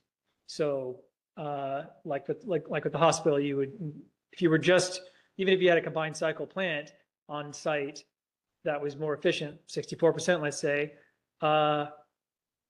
that's not creating heat for you. You would still need to burn additional gas to then, heat up the water to create the hot water for, your showers and whatnot. So the whole point of the cogeneration plant is it avoids burning that additional fuel that you would need to do even with the combined cycle plant. So, and there's some language in the legislative history that backs that up too. Yeah, there were some discussions between the trade group that was behind this language, and they were, and I quoted it directly in the statutory report where they asked like what was intended, and they very clearly state that this exception is only for instances where the waste heat is being used as heat. So anybody who thought it would be sneaky to try to get this in to sort of put a small scale natural gas plant on site at a data center, we're on to you. Councilor Devlin. Probably not within the purview. Certainly not statutorily, but has there been any discussion that you know of about the relative emissions from plants? I can think of some cogeneration where the emissions might be more significant than. No, because pretty much wherever these are being used, you're reducing the emissions. Whatever you had, but you're taking something that was already producing emissions and you're making that system more efficient than it would have otherwise been. So the end result is fewer emissions. To some degree, but fewer emissions than they had before, but it doesn't answer the question of whether the fuel that's being used to produce the heat. Certainly, if you replaced everything with solar, let's say, and then you just went back to natural gas to heat your boilers for your water, you could conceive of a situation where you would end up with fewer emissions. But as a practical matter, all of the examples of cogeneration plants in Oregon, they replaced systems that produced more emissions. Yeah. One question I have is that I was looking some time ago at efficiency factors, and I was a little bit surprised that have a long list of problems created by them, but hydroelectric systems are amongst the most efficient systems that we have. Yeah. Not very good for salmon. Good from an efficiency standpoint, yes. Secretary Cornett. For the record, Todd Cornett. So Councilmember Devlin, this doesn't directly answer your question, but just as a reminder, if this is, for a facility, a high efficiency cogen is given an exemption, then is not subject to council standards and review. Therefore, it doesn't have to meet the carbon standard. So there wouldn't be any kind of carbon offsets. However, at the top, of the slides that Tom included was they still have to meet local land use and they still have to meet DEQ. So should DEQ have any requirements, which they do, they still may have to, have, whatever limitations or requirements associated with getting a DEQ permit as well. So again, it doesn't directly answer your question, but they're not free and clear. There are still others that evaluate, what they're doing and how they're doing it.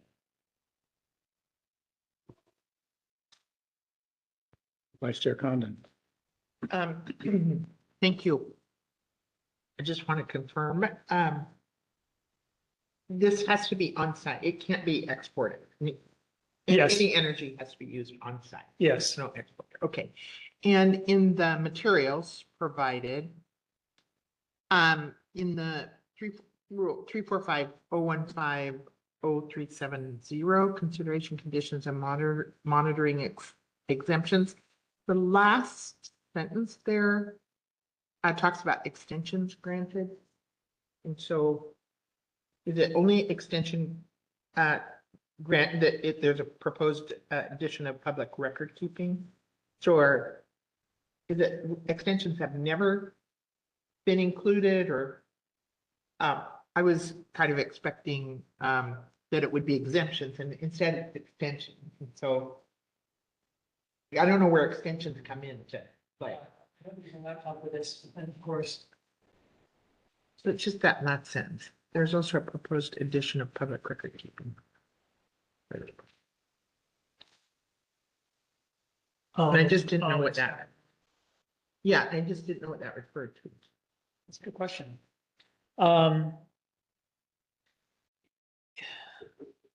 I have to go back and look at the rules to double check It that. makes sense to me with exemption in there instead of extensions. but- Yeah, yeah, I may have meant exemptions, Okay, because I don't think we have a process for granting, because there's no time limit. Well, the extensions aren't talked about anyplace else. Yeah, right? yeah, yeah. I think I may have just meant exemptions there and just typed Okay. extensions. Okay, all right. Yeah, she's talking about the staff report, not the rule language. Yeah, sorry. Yeah. Staff report. I was like, that. I don't think there's the word extension. Yeah, sorry, the staff report. Yeah, I think we can safely assume that I meant to say exception, Okay, exemption. all right, I was Yeah. just wondering where extensions came into what you were doing. So, thank you. This Kent, I have a question on the statutory language that it says shall ensure that the fuel chargeable to power heat rate value for facilities qualifying under the high efficiency cogeneration exemption remains significantly lower. That's kind of discretionary, it seems, significantly lower. I mean, should it be clearer than that? I mean, that's what we're relying on in making our determination, right? So. What's in statute? Yeah, basically what we did, what we proposed is gaps that were roughly similar to what existed at the time. So what the statute language said was significantly lower. And I don't have the numbers off the top of my head, but it was like 20% lower, let's say. So we sort of matched that gap. Okay. So whatever they thought was significantly lower before, we sort of matched, with the understanding that as you get more and more efficient, it's harder and harder to be any lower, right? Yeah. So you can't, it's not like a linear relation, but it wasn't like dramatically different, but like I don't see GE coming out with a turbine next year that's 72% efficient. I mean, I do think we are sort of reaching the theoretical limits of natural gas efficiency. I mean, maybe they go to 65, maybe they go to 66, but if they did, we could come back and redo the efficiency numbers. But yeah, it's going to be a minute. That's a good question, though. Yeah, just, it's subjective. I mean, it's not subjective in that it's basically discretionary from the part of council is to determine what that means. So I think, Tom's approach was, again, using that sort of, let's say, as the efficiency increased, he's making the same sort of differential change. So it's not, some huge difference. It's not a minimal difference. It's consistent with the difference that was established previously. So that was sort of that kind of rationale that Tom came up with to propose the new efficiency rate. I was just thinking of if somebody wants to argue that they're qualifying for the exemption and we're saying, well, no, you're not, and it's kind of a discretionary call. Well, they have to meet the value that we're proposing. So if you go back a slide. Yeah, so the discretion is in the rulemaking not in meeting the threshold. Got it. Once Yeah, you if you- establish that threshold, that's an absolute. Yeah. But your discretion is, what is that threshold? Yeah, okay. You could, for example, you could decide that instead of 5,000 or instead of 4,800, let's say it should be 4,700. But once that number's in the rule, if you're It's- 46.99, then Yeah. you're good to go. So that's the clear and objective Yeah. right there. Got it. Yeah. Make sense? Yep. All right. Next slide. Yeah, this was the, I mean, everything else kind of made sense. This one was really complicated. Yeah, this took a Yeah. minute. Yeah. And, because you have to understand, well, first of all, the technology's, I think, changed a little bit and since these rules were passed, but yeah, it was not sort of self-evident on just reading the statutory language. It took some research, Yeah. but super interesting. What to grab. Yeah. Okay. Any other discussion? This is Question? Marcy. I just want to say thanks, Tom. I'm glad you did the heavy lifting. Yeah, as usual, you're doing real good there. There's an action item, need a motion. Anyone ready to make a motion? Counselor Byer. Chair Howe, I recommend that we approve the draft rules for the notice of Proposed. proposed rulemaking with an addition that would have the reporting requirements apply retroactively. One clarification there. So the reporting and the loss of the exemption or just the reporting? I would, And the loss of the exemption, yeah, because then we can clean up records. So do you have enough for that motion? Yeah. Okay, we have a motion. Is there a second? This is Marcy. I second that motion. Okay, we have a motion and a second. Secretary Cornett, could you please call the roll? Cindy Condon, Yes. Can't hear. There. no, it's Yeah. going. Patty Perry, Yes. Marcy Grail, Yes. Ann Byer, Yes. Richard Devlin, Yes. Kent Howe. Yes. Motion carries, Mr. Chair. Okay, thanks again, Tom. Any other comments for good of the order? Oh, Secretary Cornett? One last thing. Looking for right now. Nancy received an email not too long ago, like minutes ago, where the governor's office would like to come to the February council meeting and do a 45-minute presentation on exactly what, I don't know. So we will, so before I had mentioned in my secretary report, we're not sure if we're going to need a February council meeting, I'd like, we're gonna- so we'll reach out to them, find out what they're interested in. They'd indicated their preference was the 12th, which is the Thursday versus the 13th, but again, we have to make it work for council members. Yeah. So I just wanted to throw that out there that it's sort of breaking news and, not much context. So we'll reach out to them. We'll reach out to Chair Condon, and then we'll figure it out and we'll be in touch. Sounds good. Okay. Well, everybody, happy holidays and safe travels if you're going places and go Ducks. Yeah. Okay. the Thanks so time- much. Oh. She said? Thanks. Oh, yes. Hope to see you one of these days. Yes, I'm trying. I'm actually very panicked now. I was just told about the weather forecast, so it's going to be busy, but I will try within the first couple of months of the year to be present in person. I'm so sorry I can't. I miss all of you. Don't worry. Happy holidays. Okay, the time is 12:29 PM and the December 19th, 2025 meeting of the Energy Facility Siting Council is now adjourned. Excellent.